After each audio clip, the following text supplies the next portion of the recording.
Hey guys, welcome back to the channel. This is story about what if Naruto Uzumaki decides to leave and no longer wants nothing to do with his family. Kushina abandons him and leaves the village. Part 1. Before I start, please do support for more amazing content and comments for part 2. Do consider to subscribe my channel and share my video to your friends and check out the description as well. Let's start the video. Konoha. Here we are, in the land of fire, as we head to a village called Konoha, known as the Leaf Village. A village full of shinobis and kunoichis where they are dependent on their strict teachings and teamwork. Our story isn't about the village, it is about a shunned boy who is neglected by his own parents for his brother and sister. Kushina Uzumaki, Yuzu's princess and former Jinchuriki of the Nine Tails, gave birth to triplets. Naruto Namikaze Uzumaki was the firstborn, then the second-born Menma Namikaze Uzumaki, third-born Naruto Namikaze Uzumaki. These three were the children of Minato Namikaze, the fourth Hokage of Konoha, and Kushina Uzumaki. Both Menma and Naruto hold the Nine Tails due to Minato splitting both Kyubis and sealed them into his second son and daughter. You see, what happened was, a masked man had attacked Konoha by unsealing the Kyubi out of Kushina right after she gave birth to her triplets, and controlled the Kyubi to attack Konoha and destroy everything, killing lots of people who were caught in the fox's way.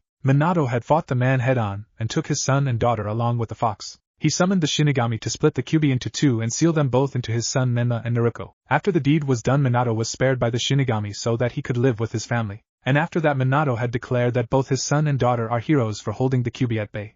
Of course, the villagers decided to worship and love their heroes. Our firstborn is currently looking out the window watching his parents train his brother and sister, saddened and heartbroken that he wasn't shown that much attention. He didn't understand why was his brother and sister getting more attention than him? Why were they training and he wasn't? Lowering his head with a sad sigh, he decides to leave the house and go be alone. He was treated like an outcast and wasn't as important as his brother and sister, shunned by many in the village, except Hinata Hyuga, who he saved from the Kumo ambassador who attempted to kidnap her. Hinata was forever in his debt, and wanted to be his friend. Hitomi, friend of Kushina, approved same with Hayashi, and told Minato and Kushina about the incident. They gave Naruto little praise for what he's done. He hardly had any friends. Hinata was his only. Our 8-year-old lonely boy was on the Hokage monument, watching the view with lots of questions on his mind. Do his parents even know he existed? Hell, even his own godparents show his siblings more attention. More questions going through his head, as he looked up at the sky. A week later. It indeed has been a week since Naruto had been wandering alone. His parents would take his siblings out while he was left. Even his godparents took his siblings out to train. I wish I had someone who would show me attention and love. I wish I was just as important as my siblings. Please Kami, hear my wish, Naruto said in prayer, looking out the window, bored out of his mind. Elsewhere in the west, finally had been free of her accused prison. Hakashako-sama, the 8 feet tall woman, had indeed been out taking away young victims and killing them as of late. Same with killing monks. Had she recently slaughtered group of monks who stood in her way. She flicked the blood off her Nodaichi sword. She raised her hand as a white bubble glowed around her fist and hit the air, making it crack, causing a tremor to hit directly at a monk temple, destroying it on the spot. Now satisfied after killing 56 monks this week and killing 75 children, Hakashako-sama looked up at the sky looking confused. She's never felt confused. Her gaze was fixated on the east, as if something was calling her, a presence calling her, a disturbance that told her that a young presence calls her. Why was this unknown disturbance calling her? And it seemed childlike. That confused her greatly. A child presence wants her? Does this said child even know what she is? Deciding to sheath her sword, she decides to go to the east and see her suspicions and see this child. She decided to walk and head for the east. Back in Konoha. So what's the plan for the kids, Minato asked Jiraiya, his sensei, who is a Sannin. Well, for their birthday I plan on making Menma the clan heir. You still taking Menma as an apprentice? Asked Minato, with Jiraiya nodding and smiling. Of course I'll take the brat as an apprentice. Jiraiya beamed. Perfect. Knowing Tsunade just may take Naruto as an apprentice and teach her, Minato said while both him and Jiraiya smiled along with Tsunade, who smirked. Kushina at this point was with Menma and Naruto, treating them to ramen. The Sandaime Hokage Sarutobi Hiruzen looked at them with disapproval on his aged face. Ahem, he said, with the three now turning their attention on him. Minato, what about your firstborn? Your son Naruto? What do you have planned for him? The old Kage said, frowning. Naruto? Nothing really, he's not ready to join his brother and sister yet, answered Minato, with the Sandaime releasing light ki. Whatever do you mean not ready? Surely he should be ready? The Sandaime asked, frowning. Sensei, Menma and Naruto has to be trained. They both hold the Kyubi within them. Naruto doesn't, hence why me and Tsunadeheim are training them. Cut in Jiraiya, with his sensei now glaring. So just because they have the Kyubi within them, Naruto still can't be trained, Sarutobi said with a piercing glare, with both his students and Minato feeling shivers down their spine from the professor's stare. Sensei, please hear us out on why me and Minato are doing this. The great Toad Elder foretold a prophecy that is about to unravel, and both of Minato's children are in the center of it. We have to train them for the sake of the village. The great Toad Elder foretold that a great evil will come from the west and start a conquest here in the east, and it is up to Menma and Naruto together to fight this great evil that is about to come and change things here in the east in its own image. Jiraiya explained, defending him and Minato, but Hiruzen looked livid. So you're basically neglecting Naruto for his brother and sister? And how do you know if the prophecy does come true? Hiruzen, still with a glare with the three, wincing. Sarutobi, I know you don't like this any more than we do, but it's for the sake of the village if not the world. Someday we will focus on Naruto's training. Right now we have to focus on his brother and sister. Minato said, hoping the Sandame could see reason. Unfortunately, the Sandame stood up with a look of disappointment on his face. You better pray to Kami that Naruto doesn't wind up becoming scorned because of your idiocy, Minato. You too, Jiraiya. What says you, Tsunade? Surely you wouldn't go through with this? After all, Naruto is your godson too, Hiruzen said with disappointment in his voice, with both men looking like they've been slapped in the face. Sarutobi-sensei, as much as I don't like this either, but think about preparing Naruto-chan to face this great evil that is coming. Tsunade said with the Sandane glaring at her. I'm ashamed of all of you. I'm sure Mito Uzumaki and your great-grand-uncle and great-grandfather would be very ashamed of you, Tsunade. I don't know what Kushina would think, but Mito would be disappointed in her also. If Orochimaru hadn't turned evil, he would have agreed with me on this, said Sarutobi Hiruzen as he walked out the office, unable to see their faces, leaving them shocked. Minato felt conflicted about this, having heard what the Sandame said and that he wouldn't agree to their plan. Was he doing the right thing? Kid, don't worry.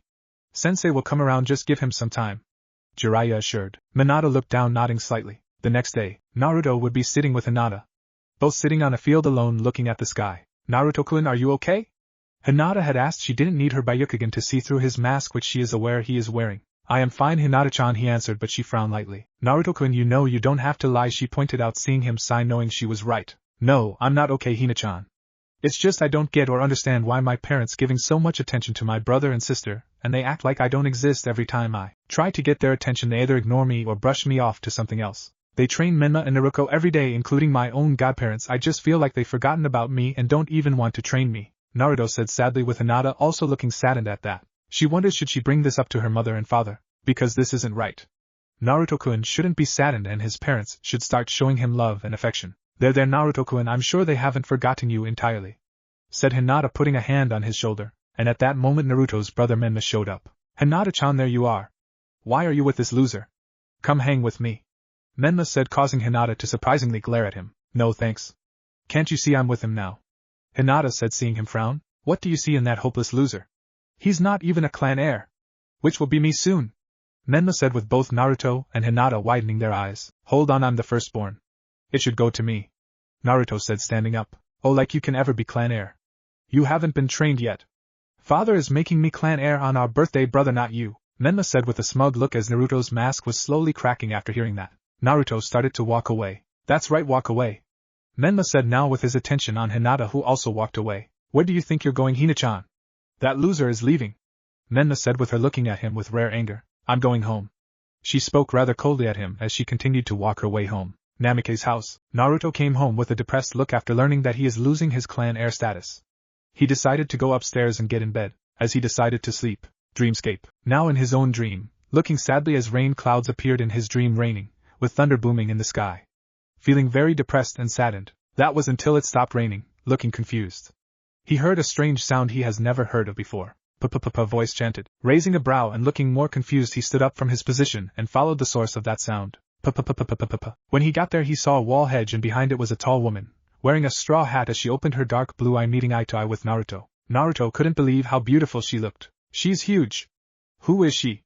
Thought Naruto, and was wondering why was this very tall woman in his dream. The tall woman walked around the wall hedge for Naruto to get a better look at her. She was so tall and slender, long black hair, white morning dress billowing in the wind. She wore sandals. Her chest looked very large. It rivaled Tsunade's bust, but way bigger than Tsunade's. P-p-p-p, the tall woman chanted as she walked towards Naruto with a warm smile on her face. Naruto didn't seem frightened or scared of her. It was like he could actually trust her. What is your name, little boy? Said the tall woman. Naruto Namikaze Uzumaki, he answered. You seem like a nice boy, she said, looking at him. Why are you in my dream, miss? He said, with her stopping him, putting a finger on his lips to quiet him. My name is Hakashaku-sama Narakuen, she said, moving the finger away. Do you have any friends? She asked, seeing him have a downcast look. I only have Hinata-chan as a friend. I don't have that many due to them being my brother and sister's friends now, he said sadly, making her frown. Tell me, Narakuen, do your parents ever notice you? She asked, seeing him shake his head. No, they focus solely on my brother and sister, and plan to make my brother men of the clan heir when it should be me since I'm the firstborn, he said, seeing her raise an eyebrow, with a frown on her face. I sense neglect, so they favor those two over him? This is the boy I've received this disturbance from, he's the one. Hakashaka-sama's thought. I will see you soon, Naruto-kun. Hakashaka-sama said as she started to vanish. Wait! Where are you going? When will I see you again? He yelled, but she vanished. Who was she? And why was she in his dream? The next day, it was the triplets' birthday, as there was a big party held in the Namikaze household, for the Menma Namikaze Uzumaki and Naruto Namikaze Uzumaki. Lots of presents given from other clans and whatnot.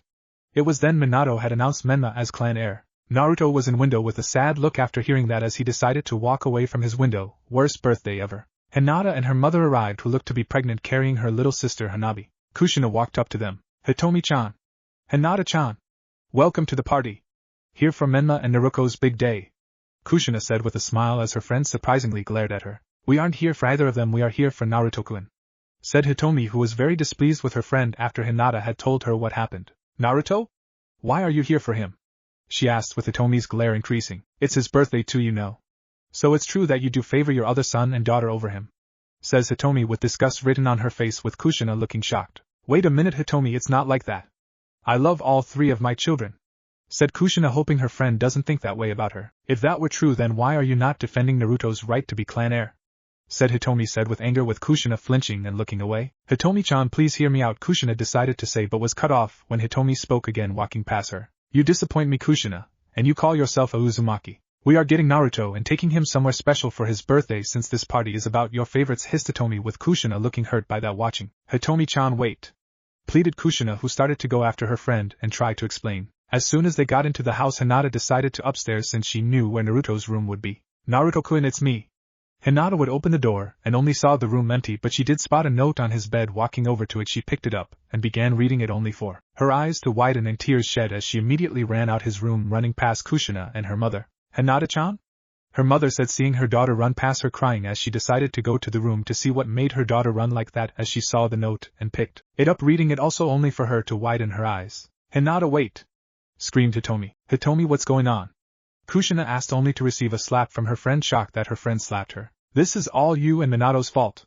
Because of both of your actions, your firstborn son is running away, screamed Hitomi, who ran after her daughter as Kushina looked worried and widened her eyes as she looked saddened. What have I done?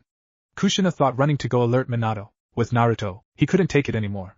He couldn't stand to live there at his family's house and decides to run away. What did it matter if he did run away? It's not like they are going to care anyway, since they're so focused on his siblings. He would keep running, that was until he heard that sound again. He stopped in his tracks as he turned and saw Hakashako-sama in the alleyway. Widening his eyes, he couldn't believe she's actually here. And that she's real. Ready to go, Naruto-kun, she said in her soft voice. Yes, was his reply, as she let out a hand, waiting for him to accept it. He slowly walked towards her hand, getting ready to accept it. Not that far from him, Hinata had made it, and saw him with a very tall woman she has never seen before. Naruto-kun! She yelled, running towards him, only for her to be too late as he grabbed a hold of Hakashako-sama's hand, as the two instantly vanished, shocking Hinata. Naruto-kun! Screamed Hinata, with Naruto. Having took Naruto away from Konoha, Hakashako-sama is taking the boy somewhere special on his birthday. Where are we going, Hachi? Naruto asked, with her carrying him. To the amusement park, for your birthday.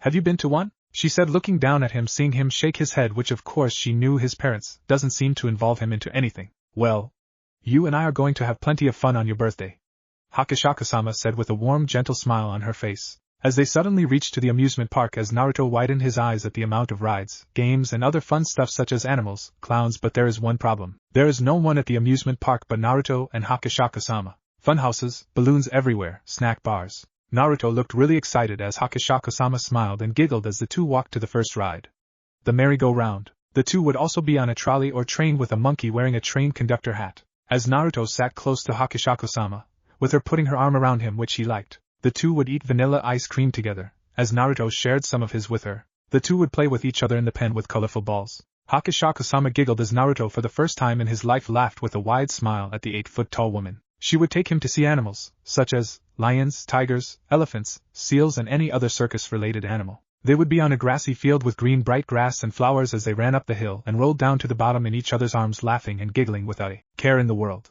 Naruto would pick up some flowers and give some to her, which made her blush and smile accepting them. Hakashako-sama would piggyback Naruto on her back, running across the grassy field. Wee! Naruto exclaimed with Hakashako-sama now tossing him up in the air as she caught him seeing that he liked that. Now they are eating ice cream and cake as she put some candles on the birthday cake. As he smiled looking at the cake, this was the best birthday ever. Blow out the candles Naruto and make a wish, said Hakashako-sama. I wish I could stay with you Hakashako-sama. Naruto shouted as he blew all his candles as she cheered happily smiling. Both him and her are eating the cake with more ice cream, and later on at night. It was the fireworks being set as her and him sat together on the field watching the fireworks. He leaned up against her, as she had her arm around him smiling with a faint blush on her cheeks. Naruto. She spoke softly. Yes? He replied back looking up at her. Do you know why your parents are neglecting you over your brother and sister? She asked seeing him lose his smile. I don't know really every time I ask when could they train me they would ignore me, even and look the other way. Same with my godparents but one night I overheard them mention about preparing Menma and Naruto up for some kind of challenge or prophecy he said having remembered how he dropped on his parents that one night. Hakashako-sama was silent hearing him explain but then her eyes widened slightly when he mentioned a prophecy. So they neglected their firstborn over their other children and is preparing them for this prophecy? It seems she will have to send her spirit form into the summoning realm to research what prophecy. But she has a hunch that all three of Minato and Kushina's kids are involved in it or maybe only one of them. She focused her eyes on Naruto for a bit. I just want to be just as important and special as my brother and sister, he said looking downcast not aware of Hakashako-sama's shadowed expression and did not see her evil wicked smile. Well those fools, they do not realize they casted away their only hope.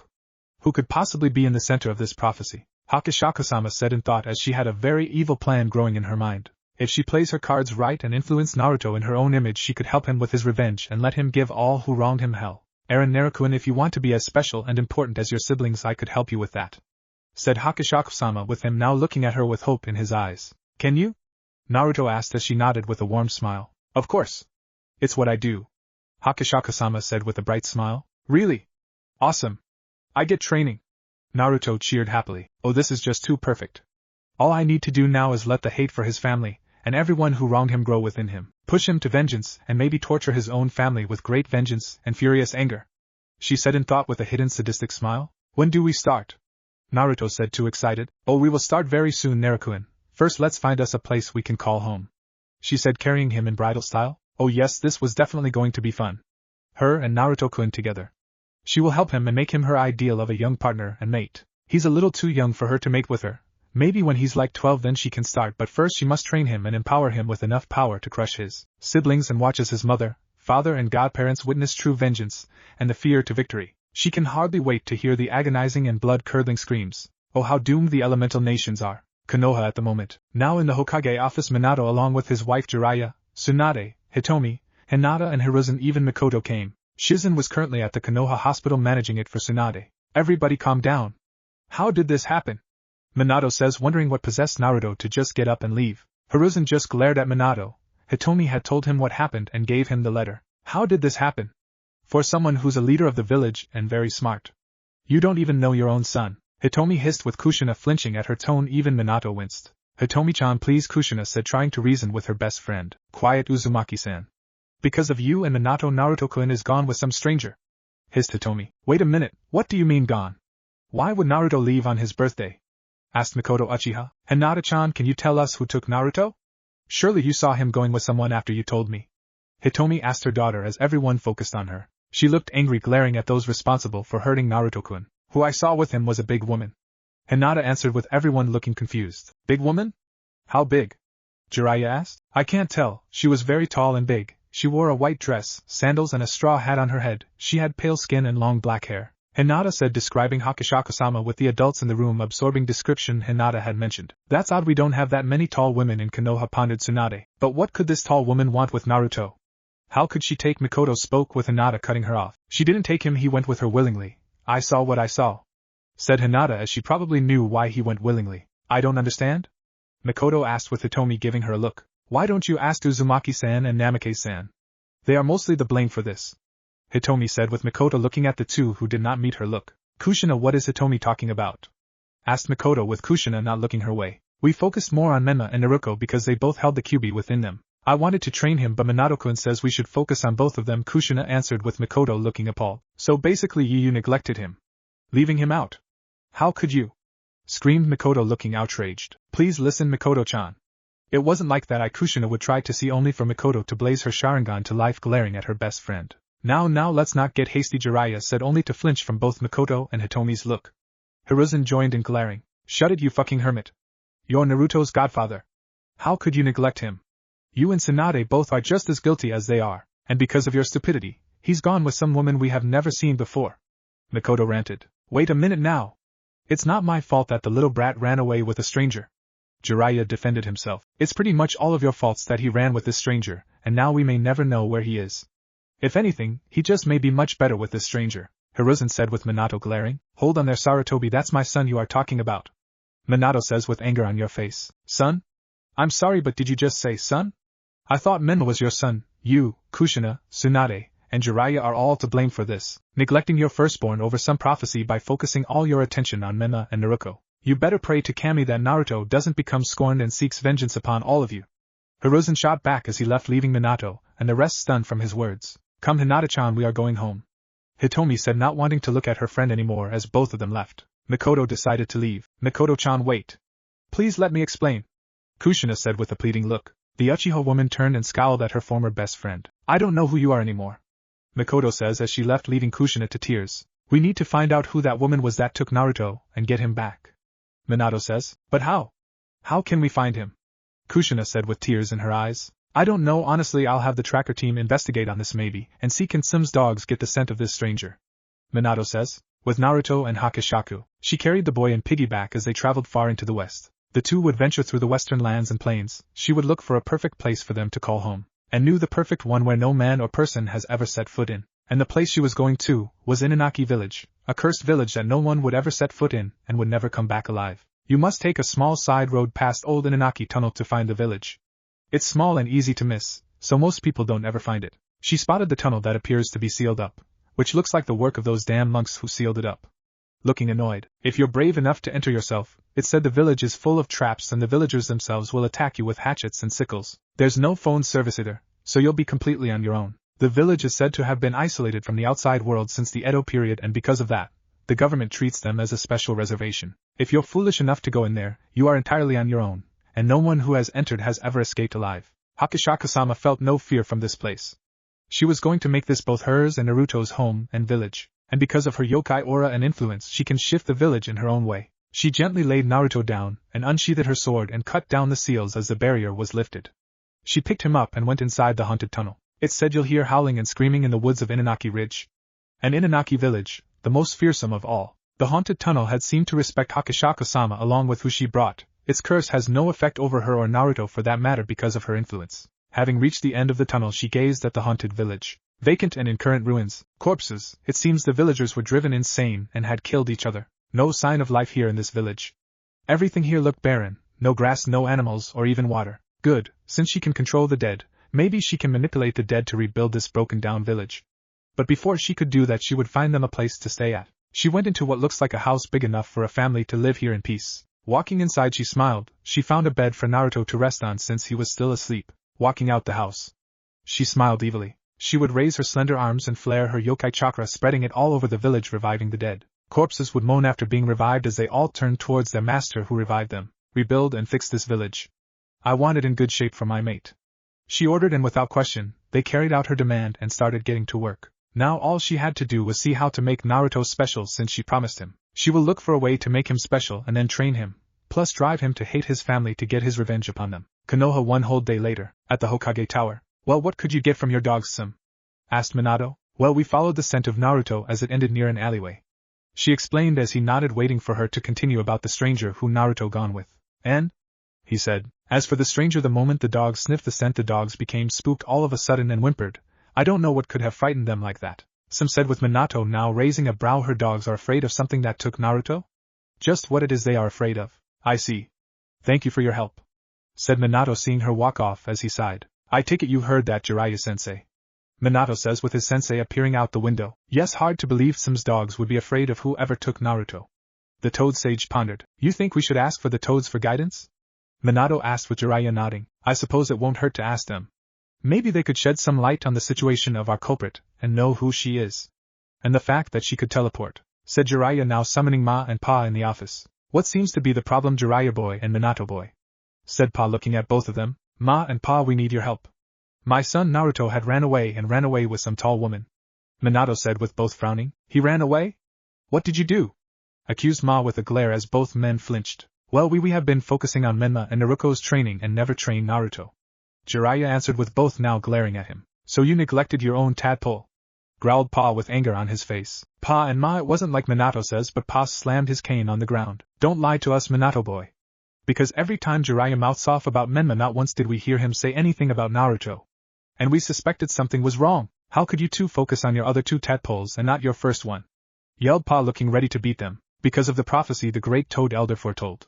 That a great evil from the west will come and change the fate of the shinobi world. I believe that Naruto and Menma are also in the mix of this, so we decided to train them how to harness their QB chakra. Jiraiya explained with both the toads looking more angrier. And you both thought it was okay to just cast Naruto boy to the side and focus your full attention on both of them.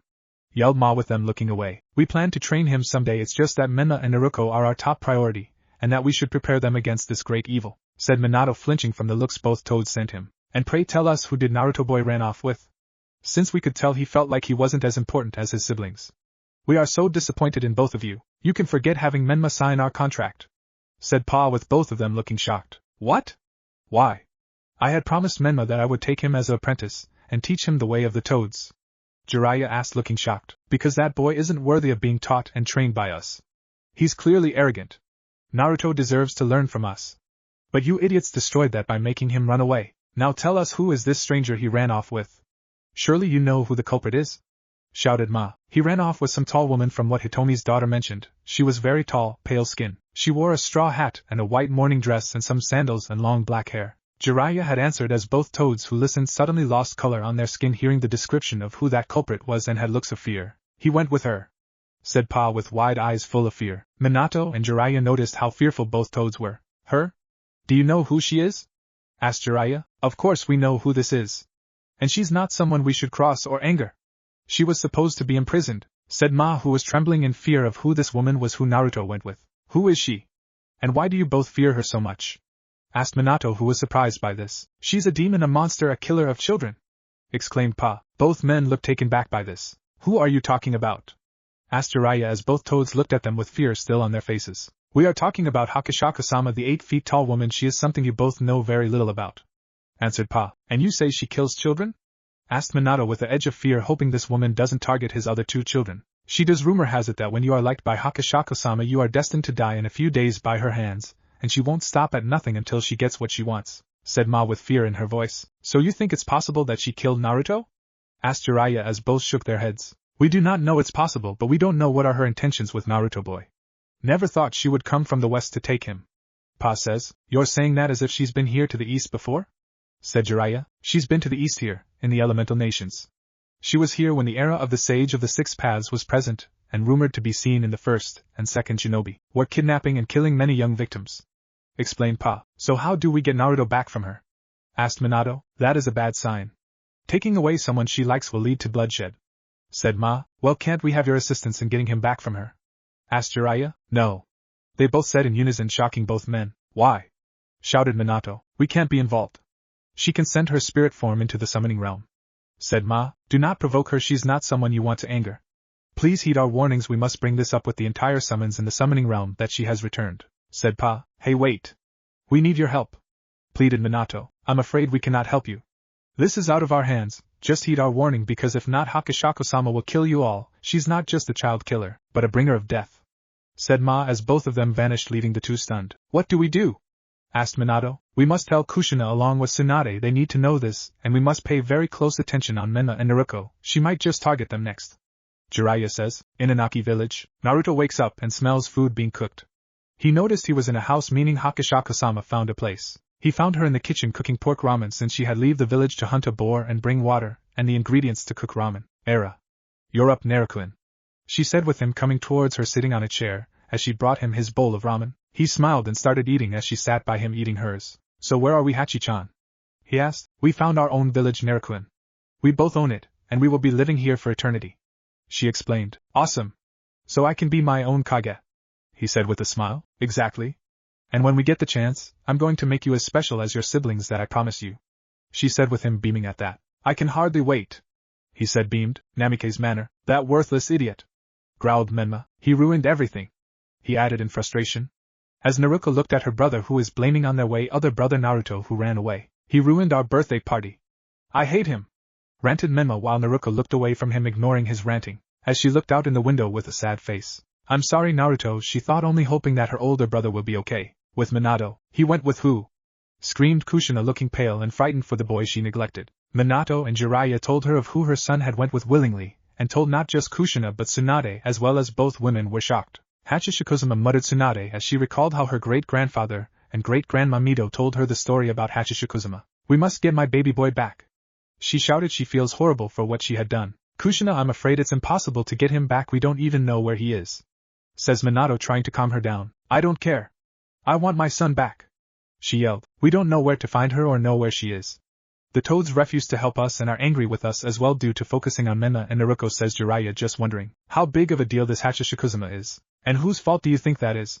Says a voice as they turned over and saw the Sandaime Hokage. All of you abandoned Naruto over some prophecy, and now he's in the hands with the most infamous urban legend of all time since the Sage of the Six Paths. Sarutobi says with them looking away and feeling a bit guilty for what they let happen. You better pray to Kami that he doesn't try to come here and attack everyone out of great vengeance and furious anger. He says with Jiraiya frowning. Sensei, how do we know for sure that Naruto will turn out like that? It's not like him to attack us or his own family. He says with his sensei scoffing. For your sake I hope you're right, but it's a possibility that he will do it, not to mention the neglect he had endured from his parents and godparents whom favored his brother and sister over him. Sarutobi would say as they looked down with Kushina looking close to tears. She called herself a mother, and she neglected her firstborn over her other son and daughter. She has a feeling Mito Uzumaki is probably watching her from the heavens with a look of disappointment and disapproval. She has to make things right and make amends for ignoring and neglecting her little boy. So what do we now? Asked Tsunade. We cannot do nothing. We will have to accept that Naruto is gone forever. We don't know if the Hakashako-sama killed him or not. Minato would say that was until he was met with a stinging slap to his face. So you're just gonna forget all about your firstborn? Abandon him to an urban legend? Kushina yelled, ready to beat the hell out of Minato. Kushina, face it, there is nothing we can do, he's gone, and could be probably dead. We have to move on and focus on Menma and Naruto. Hakashako-sama could target them next if we don't keep a watchful eye on them. He says while her eyes narrowed. You don't care about Naruto at all, do you? She accused. That's not what I'm saying and you know that. He said with defense. Bullshit. You claim he's already dead and just accept the fact that he's gone so quickly. I don't believe it. She says with anger. Oh, and what makes you think Hachishikuzuma did not kill him? He asks with a raised eyebrow. I don't know, but I just have this feeling that he's alive and that she didn't kill him. She admitted she has a feeling that he's alive and is well, but probably under Hachishikuzuma's influence against his will to go with her, knowing the yokai can do that to her young victims. Kushina-chan, I know you miss him and all, but right now we have to focus on our other two kids to prepare them for this prophecy. He says, putting his hand on her shoulder in a comforting way, but she pushed it off. Don't touch me. She hissed, walking away, not wanting to speak to her husband. Hiruzen sighed as he knew it was time to go. Minato sighed himself, wondering what will he do about this situation. Don't worry kid, she just needs a little more time. Right now we have important things to do. Jiraiya says with Minato nodding. In Inaki village, after eating lots of ramen from Hachishikuzuma.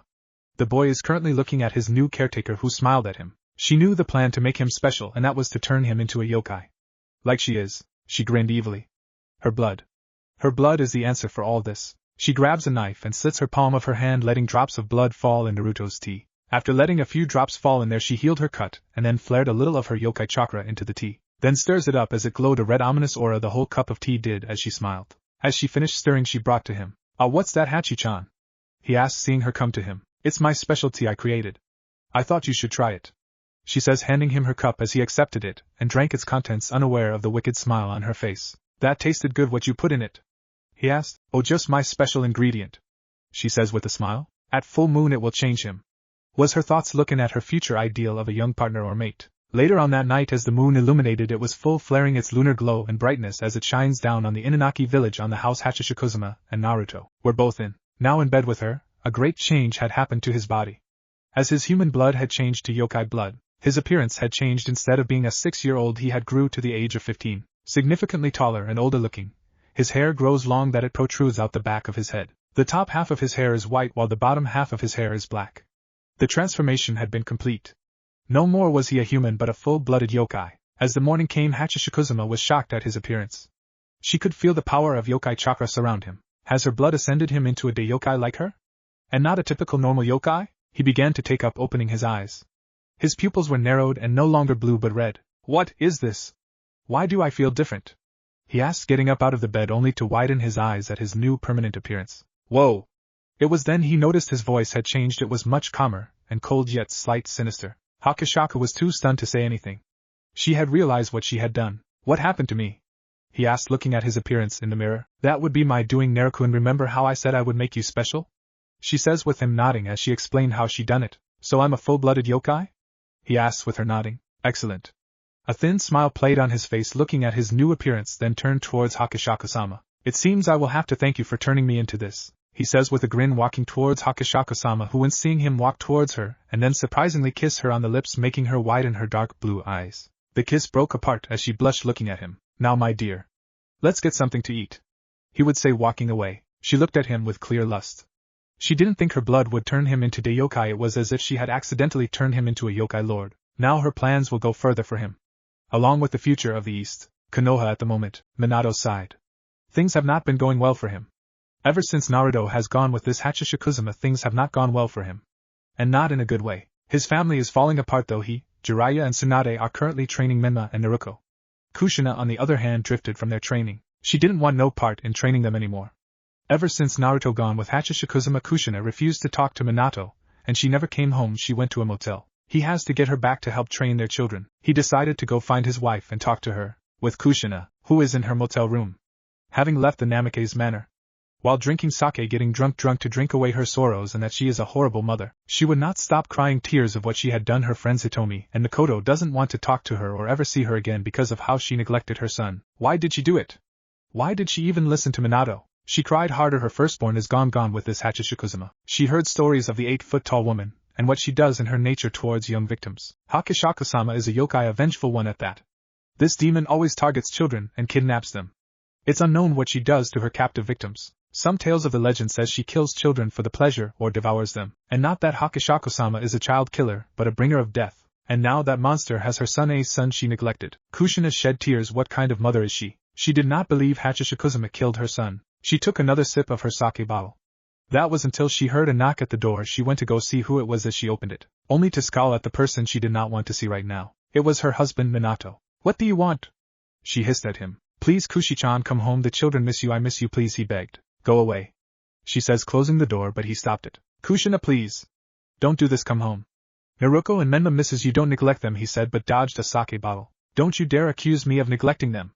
I gave them plenty of time. And plenty of love and attention. Which is something that I should have given to my firstborn. I don't know why the hell I even listened to you when you first told me about this prophecy. And that it involves both our children who carried the Kyuubi. How do we know for sure that the prophecy is true? Hissed Kushina, ready to beat the brakes off Minato, who raised his hands up in defense. Jiraiya-sensei says the prophecy is true.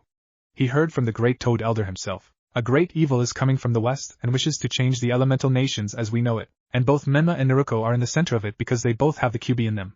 Which is why we are preparing them for this prophecy to save the world. Don't you want that, Kushina?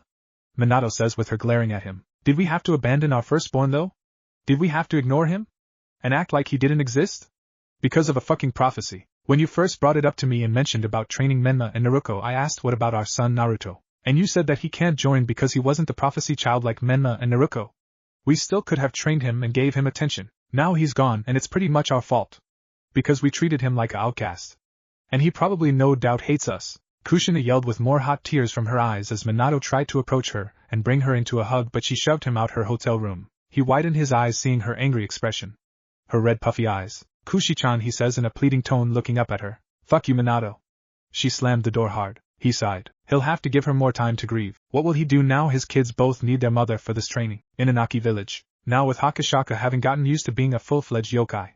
The two of them are eating ramen together. While watching the corpses keep fixing up the village. So far the corpses are making crops enough to grow vegetables, maybe make a rice field, a hay field. Now all they needed was water to revive the barren lands of their village, and also grow trees and other plant life. They would need animals here too, like cows, chicken, and whatnot. Even fish. The houses and buildings are being fixed and built up by the undead. They would have to dig deeper in order to find water in the watering hole. It seems we would have to go on a raid to steal the necessary resources we need for our village, Naruto says. That won't be necessary, Naruto-kun. I could command the corpses to leave the village and get that for us. Hachishikuzuma says while mentally controlling the corpses to do just that. Let's get more acquainted, she says huskily with lust. Oh? He raises a brow. Seeing her come close. Let's do it, Naruto-kun, she says, grabbing his hand, leading him into a bedroom. As they went into a bedroom, she undressed first, showing her naked form, in which he finds attractive and alluring. She helps him take off his clothes, revealing his thick, large member. She blushed looking at his developed member. Put it inside me, Naruto, she says, laying down on the bed as he got up on the bed and put himself inside her, suddenly feeling a hot feeling flow through him. She moaned a little, feeling himself inside her. Naruto suddenly felt the instinct to thrust himself inside her. As she moaned lightly, feeling him thrust inside her, with her bouncing slightly from him thrusting into her. This feels good, he's never felt something like this before. As he continued to plow himself inside her. Make me yours, Naruto. Make me yours. She moaned as he kept thrusting inside her. She wrapped her slender arms around him and pulled him into her heavy, massive chest, as he inhaled her vanilla scent while he kept thrusting inside her. She moaned in pleasure, feeling her partner thrust himself inside her deeper. She tightened around him inside as he still plowed through her. Her nails lengthened into sharp claws as dragged her nails on his skin, leaving claw marks. Her eyes turned red briefly, and moaned, opening her mouth, revealing her sharp teeth and long tongue. Naruto, in turn, had his nails lengthen into claws and did the same to her back, leaving claw marks on her. As they both kissed one another, Hachishikuzuma and Naruto stared into one another's eyes, kissing, holding each other and being intimate with one another. Hachi-chan, something is coming out, he groaned. Release it inside me, Naruto. Release it all inside me, she moaned, wanting his seed inside her, thrusting a few more times inside Hachishikuzuma.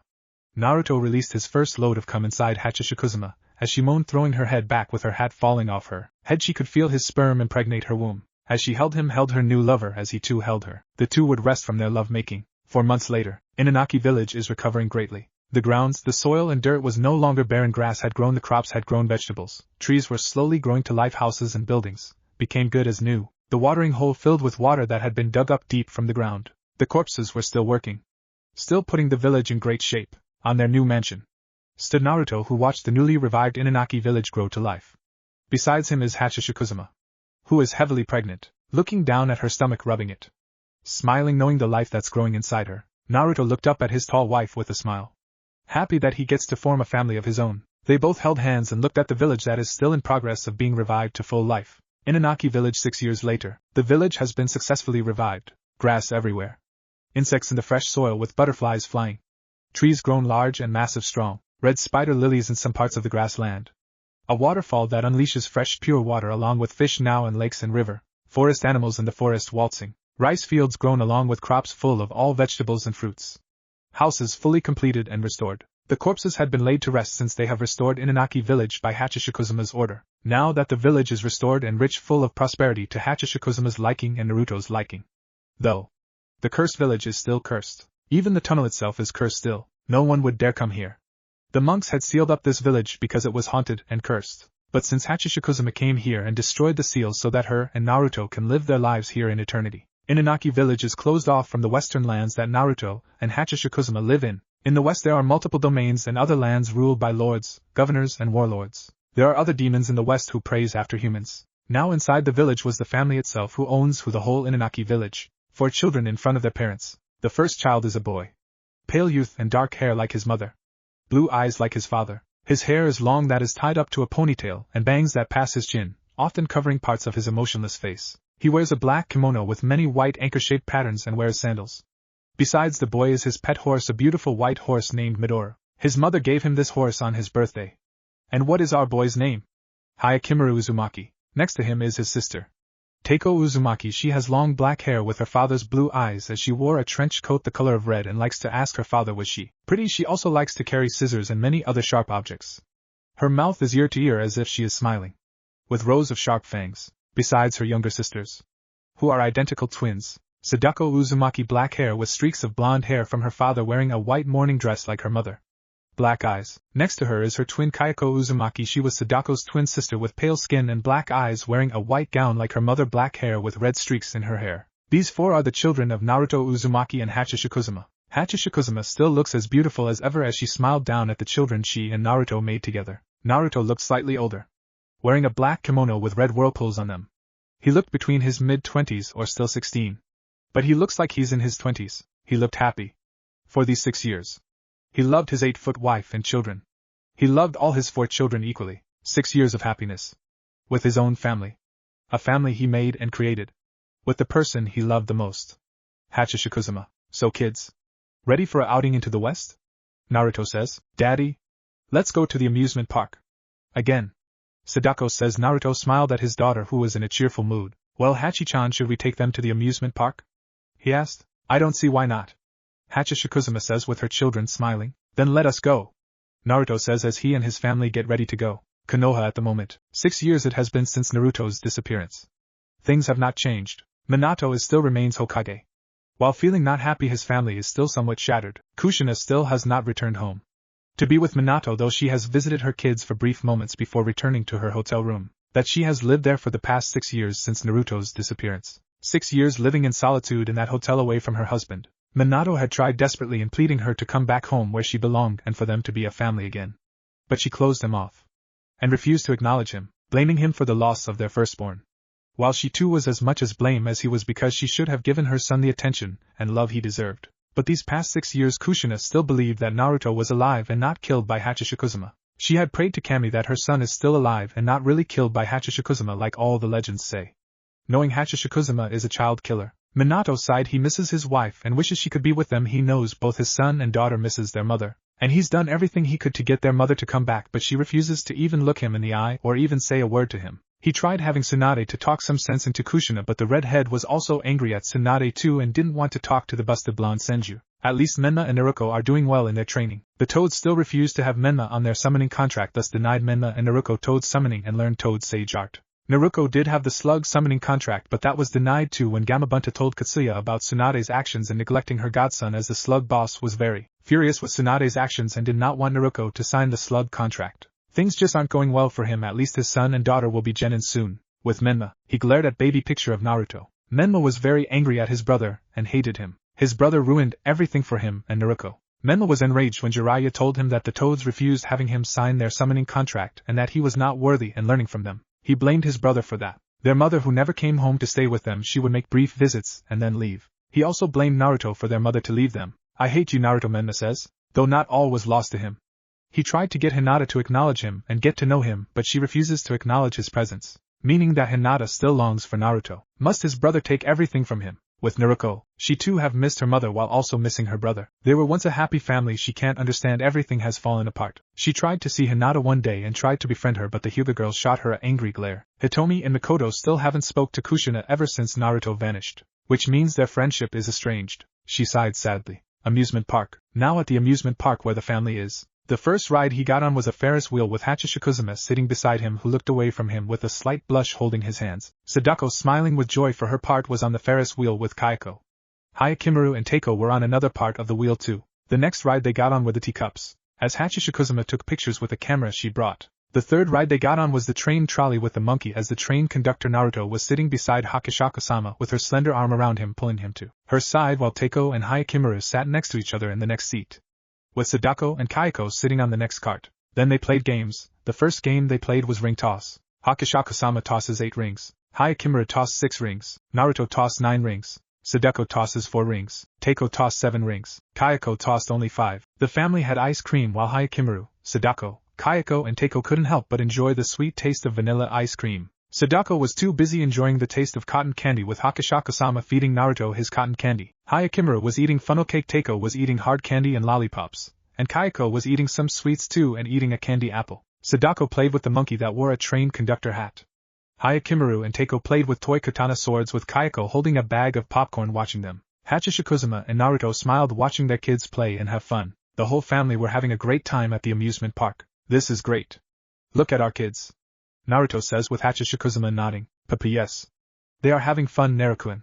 She agreed. Nothing is going to keep us apart, or ruin this family, she adds, looking at him and their children who are still playing. She will have to see what has changed in the east since they are in the west. Now at the Inaki village, the children are asleep, as Naruto and Hakashaka-sama are also sleeping. Hakashaka would wake up and quietly leaves her bed and bedroom as she gets ready to go visit the east. She grabs her sword and leaves Inaki village, the east, elemental nations, now in Konoha. It was night with a smile on her face. A dark smile. She stops by an orphanage. Looking at it, she flares her yokai power to lock the doors and windows. Then she begins to set the orphanage on fire. Setting it to blaze, she would vanish. She would then visit the Konoha hospital. Hachishikuzuma walked through hospital corridor. As she heard crying babies, she turned towards them and looked at them. The babies cried. Suddenly a dark smile crept on her face. She went to the maternity room where all pregnant women who were asleep. She suddenly flared her yokai chakra in the whole room as it seeped into the pregnant women. Being a mother is going to be a lot more difficult. She then went to the Uchiha police station looking at it. She unsheathed her sword and went inside the station. Suddenly the Uchiha police looked up when they saw her. She lunged at them with a sadistic glee as the Uchiha police force tried to attack her and stop her. Blood splashed as she was covered in Uchiha blood. She continued to massacre and kill the Uchiha police force. As their screams filled the station, many were bisected, beheaded, stabbed, melted. What the hell is going on here? Yelled Fugaku with 3 elite Uchihas at his side. As he got to the scene he saw many of his Uchiha police officers slaughtered. Widening his eyes he couldn't believe that this has happened. Sir! Exclaimed a Uchiha elite pointing at Hachishikuzuma who turned to them, whose face was covered in Uchiha blood, as she stood in the middle of the dead Uchiha police officers male and female. What the hell are you? Shouted Fugaku. Only to receive no answer. Tear the bitch apart. Fugaku yelled with rage. Hachishikuzuma smiled as she cackled as she saw the 3 come at her with swords in their hands. She made quick work of them by vanishing past them with their heads beheaded. You bitch! Fugaku weaved hand signs. Fire style. Fireball jutsu. Fugaku yelled, blowing a homing fireball at Hachishikuzuma, who cut the fireball in 2 with her sword as she charged at him. He turned on his Sharingan and grabbed 2 kunais. She thrusted her sword at him as he blocked with both kunais, but she was faster as she pushed him back and then hacked off his left arm, making him scream in pain, then slashed down his stomach, causing his blood to spray on her. She then beheaded him as his head flew in the air and then landed on the ground. After massacring the Uchiha police force, she burned the station down. She headed towards Tenzo's house as he slept, finally catching up to him now fully asleep. She stabbed him over and over and over again. As she watched him die, with a smile on her face, she stepped outside and looked at the Hokage monument. She powered up her fist as a white bubble glowed around it as she sent it towards the monument, destroying it with the earthquake slam. She grinned at the handiwork she's done. As she goes to the Hokage tower, she killed the Umbu that was guarding the office and took the forbidden scroll. As she vanished, one morning, Minato could only have a horrified expression at the many reports of what just happened overnight. A whole orphanage of children was set on fire. The hospital disturbed him. He had heard from Tsunade that all mothers who were supposed to delivered babies that had no skin, organs, eyes, noses, limbs or bones. The whole Uchiha police force had been massacred, including Fugaku Uchiha. An Umbu operative by the name of Tenzo had been murdered last night. The Hokage monument had been shattered, and worst of all, the forbidden scroll had been stolen. Who could have done such a thing? Who did all this in one night? Without setting an alarm, his Inuzuka Nins told him that it was that same scent that was here years ago right after Naruto disappeared. No, it couldn't have been her. So it was Hachishikuzuma that did this. Hokage-sama, the council requests you, says the Umbu officer. Minato nodded. How was he going to explain this to everyone? Before he could leave his office he saw writing in blood on the wall. His eyes widened as he read it. Witness pure vengeance. I bestow a curse on this village. Our vengeance will know no bounds. The blood of those who died are on your hands. A curse? I need to find Jiraiya ASAP, Minato says. And what vengeance does Hachishikuzuma have with Konoha? What did they do to her that has angered her so? He could hear the screams of the orphans that died in that fire. He could hear the screams of the Uchiha police force who had been slaughtered. Oh my Kami, please help us, Minato pleaded, hoping Kami had heard him. Konoha council chamber. Minato looks at the many council members, look at him in fear and ask him multiple questions, and he wasn't sure which to answer first. What happened? Why were we attacked? Asked a civilian. Who dares destroy our Hokage monument? Snarled Hamura. How did this happen? I heard the Uchiha clan police force had been slaughtered.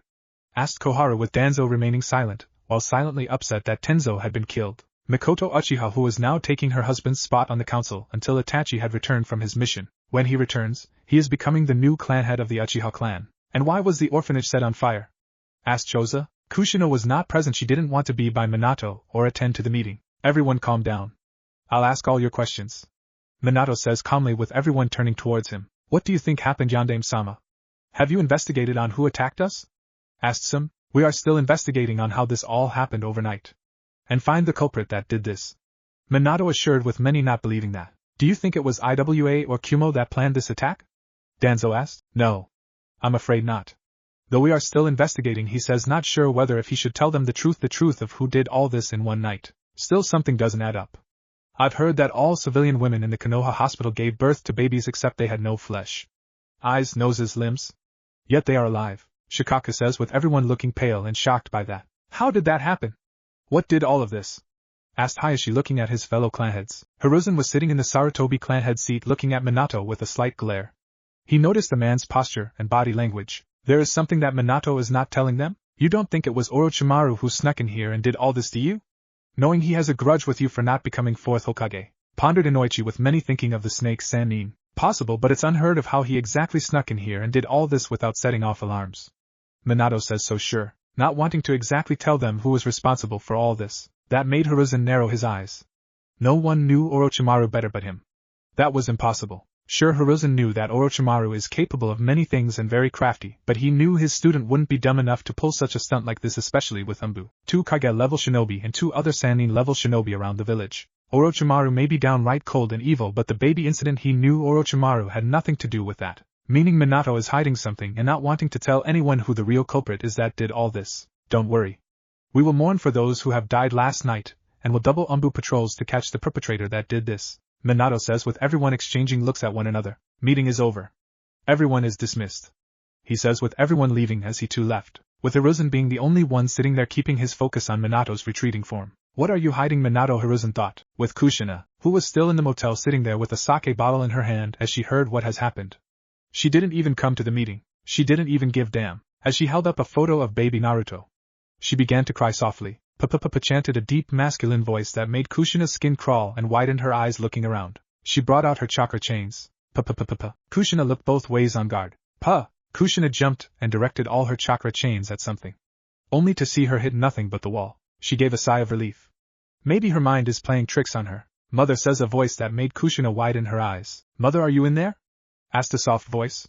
A voice that Kushina knew all too well. Sochi, she whispers. Naruto-kun, she says, looking at the door, heading towards it to go open it to see was that her son. Come, mother.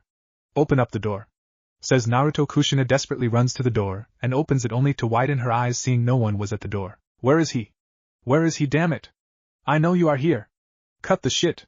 Where is my son? Give him back. Kushina screams out in rage. Give him back to me, damn it. Give him back. Raged Kushina with hot angry tears. Hachishikuzuma, give him back to me. Kushina says in a cold whisper. Hakashaka-samaya. Screamed Kushina looking rabid. There was only silence. Tap, tap, tap, tap, tap. It was then Kushina heard tapping on the window. Turning towards it, she saw a slender hand. Narrowing her eyes, she ran to the window, and saw Hachishikuzuma standing near a light pole. With an unsettling creepy smile, Kushina felt a chill run down her spine, as both her and Hachishikuzuma eyed each other. For mere moments neither broke eye contact. Where is he, you child-killing bitch? Give me back my son! She yelled as Hachishikuzuma's creepy disturbing smile never left her. As Hachishikuzuma laughed darkly, Hachishikuzuma looked at Kushina with wide eyes and snarled demonically as she opened her mouth, unhinged her jaw, revealing sharp demonic teeth and a long tongue. The sight of it made Kushina flinch and felt her blood turn cold. Puh! Hachishikuzuma teleported near the window so fast, scaring the daylights out of Kushina, who jumped back in fear, falling on her ass. Kushina whimpered as she slowly got back up at the window and looked out. She no longer saw Hachishikuzuma there, meaning she's gone. She saw Hachishikuzuma with her own eyes. I saw her. Eyes wide she ran out the motel. Hokage Tower, a curse? Jiraiya muttered as Minato nodded. Yes. She left a message written in blood. Minato says, pointing to the message on the wall with Jiraiya reading it. Witness pure vengeance. I bestow a curse on this village. Our vengeance will know no bounds. The blood of those who died are on your hands. Jiraiya reads. What does she mean? Why would she come at us? And you don't think, Minato says with Jiraiya feeling a shiver down his spine, recalling how his sensei warned them. Naruto, Jiraiya says in a whisper. But why? Surely Naruto wouldn't side with Hachishikuzuma and plot revenge on us just because we focused more on his brother and sister? Minato says with Jiraiya going silent. Damn, he didn't think his sensei was serious when he said that Naruto just may get back at them with great vengeance and furious anger. Can't Naruto just accept that both his brother and sister are destined for greatness for this prophecy? Does he seriously have to take his jealousy at us this far, by siding with a myth? Who's a demon? Damn it, sensei, why did you have to go and jinx us? Now Naruto wants to take his anger and jealousy out on us for focusing on his brother and sister. He was not meant to be the chosen one, which is not our fault. Damn that brat, Jiraiya growled and thought. What do we do? I haven't even told anyone of who the culprit is who did this. They would not believe me if I told them that Hachishikuzuma is the one doing all of this. Minato says with Jiraiya frowning. My guess is as good as yours. The toad still refuses to help us. Jiraiya admitted. I'm more worried about this curse Hachishikuzuma has placed on the village. Minato says with Jiraiya looking at him. Where are the children? Because Hachishikuzuma may target them next? Jiraiya says urgently. Kakashi is out treating them to ramen. Damn, at times like this I need Kushina's help. Minato says. She still hasn't spoken to you? Has she at least interacted with her son and daughter? Jiraiya asks. She would only make brief visits with them. After that she would leave back to her motel. I tried to console her and get her to see reason on coming back, but she won't budge, Minato says sadly. Well, hang tight, kid. Jiraiya says, going for the window. Where are you going? His student asked. Going to visit some monks or priests to see if they have any knowledge on how to deal with Hachishikuzuma. She must be stopped at all costs. Jiraiya says. And what about Naruto? If he really is in on this vengeance with Hachishikuzuma, what do we do with him? Minato asks, with Jiraiya giving him a hard look. I'm afraid that decision falls on you, Minato. If it were up to me, I'd probably imprison him and seal off his chakra and throw away the key, Jiraiya answered as he jumped out the window, leaving Minato alone. Naruto, are you really willing to take it this far with us? Are you that angry with us? Jealous of your brother and sister? I know we never focused on you, but please, there's no need to take it this far. Minato says out loud. Hoping he could at least try to reason with his son. In Inaki village, Naruto is currently fishing, with his son Hayakimura by his side, who is also fishing. Teiko is chopping wood with her chainsaw, so that they could have firewood, as she would also feed Hayakimura's horse Midora some hay that they grew from the crops. Sadako is watching her television with Kayako sitting beside her twin sister while brushing her hair. I see you caught a fish, son, says Naruto, noticing his son catch a really big one. Thanks, father.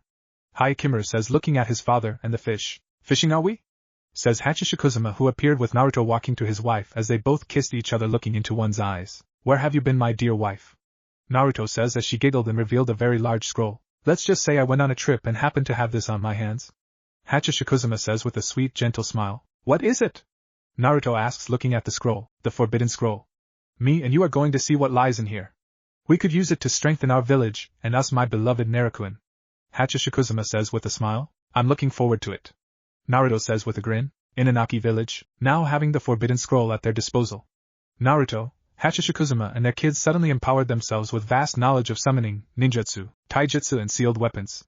As Hachishikuzuma unsealed the mask of Terakudo, as both her and Naruto absorbed its power by having as many Shadokans as they want. Even their children were granted access to the mask of Terakudo. After the mask had been completely drained by Yokai family, Hachishikuzuma destroyed the mask, since her family has control over all Shadokans. Now with power at their disposal, they could be unstoppable. Our family? Hachishikuzuma is cooking right now for the family. Teiko is currently cutting hay with her scythe to bring to Hayakimura's horse. Sadako is playing hide and seek with her sister Kayako. Kayako is currently looking for her twin sister. Sadako, where are you?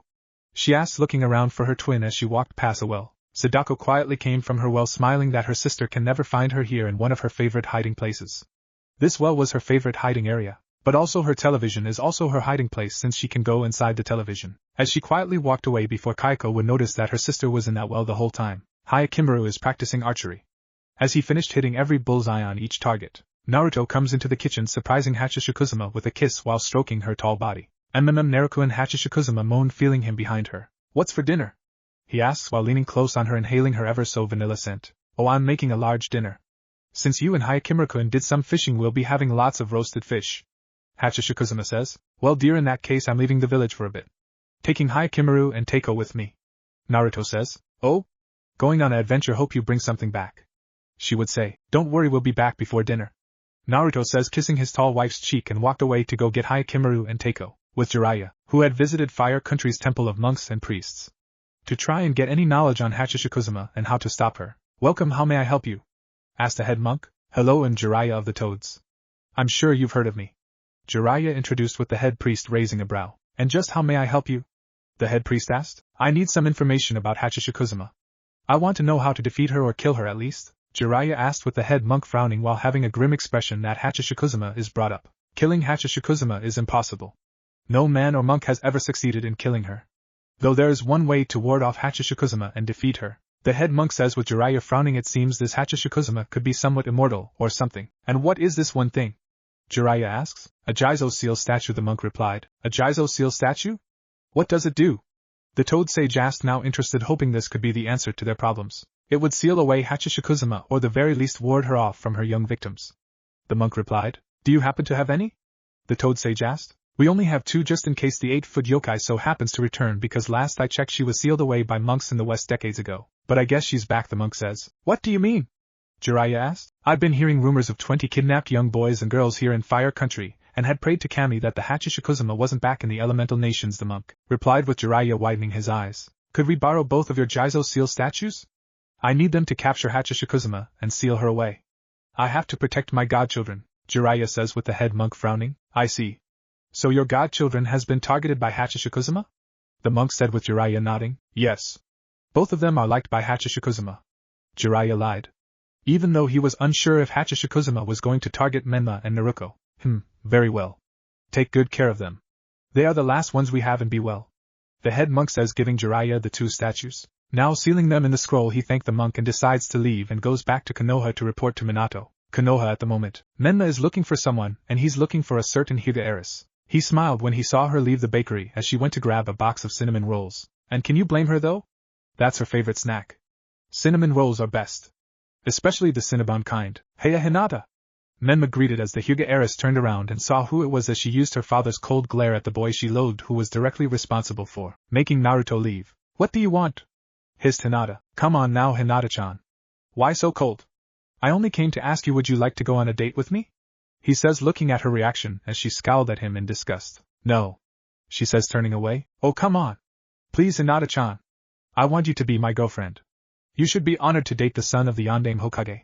Menma boasted with an arrogant smile. The answer is no. I don't date spoiled brats. Hinata replied back coldly, with him now looking angry and hurt by that. As she walked away. So you still miss that worthless idiot? It's been 6 years. Forget him, Hinata. Naruto is gone. Or he's probably dead. You should move on and be with me. I don't understand what you see in that pathetic idiot. He's nothing. He's not even a clan heir. I've been made clan heir. Me and my sister Naruto are worthy. Menma says as Hinata suddenly stopped in her tracks and flared her Byakugan, glaring at Menma. She suddenly put down her box of cinnamon rolls. What do I see in him? You say? I'll answer that. He's a kind-hearted boy who isn't arrogant and likes to be a show-off all the time. He was denied love by his own mother and father, even his own godparents. Spoiling you and Naruto as if you are Kami's children, and because of that he ran off with some tall woman. I hate you, Menma. I'll never be your girlfriend or your friend. I'll never forgive you and your family for what you have done. With speed she moved to strike Menma with a gentle fist strike. That was until Naruto arrived and got in Hinata's way, shielding her brother. Hinata, please. Naruto pleaded. Get out of the way, Naruto. Hinata says with anger. Please wait. Listen to me. I know I have been somewhat responsible for my brother to leave, but please don't do this. It's not worth it. Please don't hurt him. Naruto pleaded, with her brother scowling at her, seeing that his sister is saying it's her fault that he left. It's his own fault that left. Hinata glanced at both Namake's siblings with anger, as she counted to 10 to calm herself.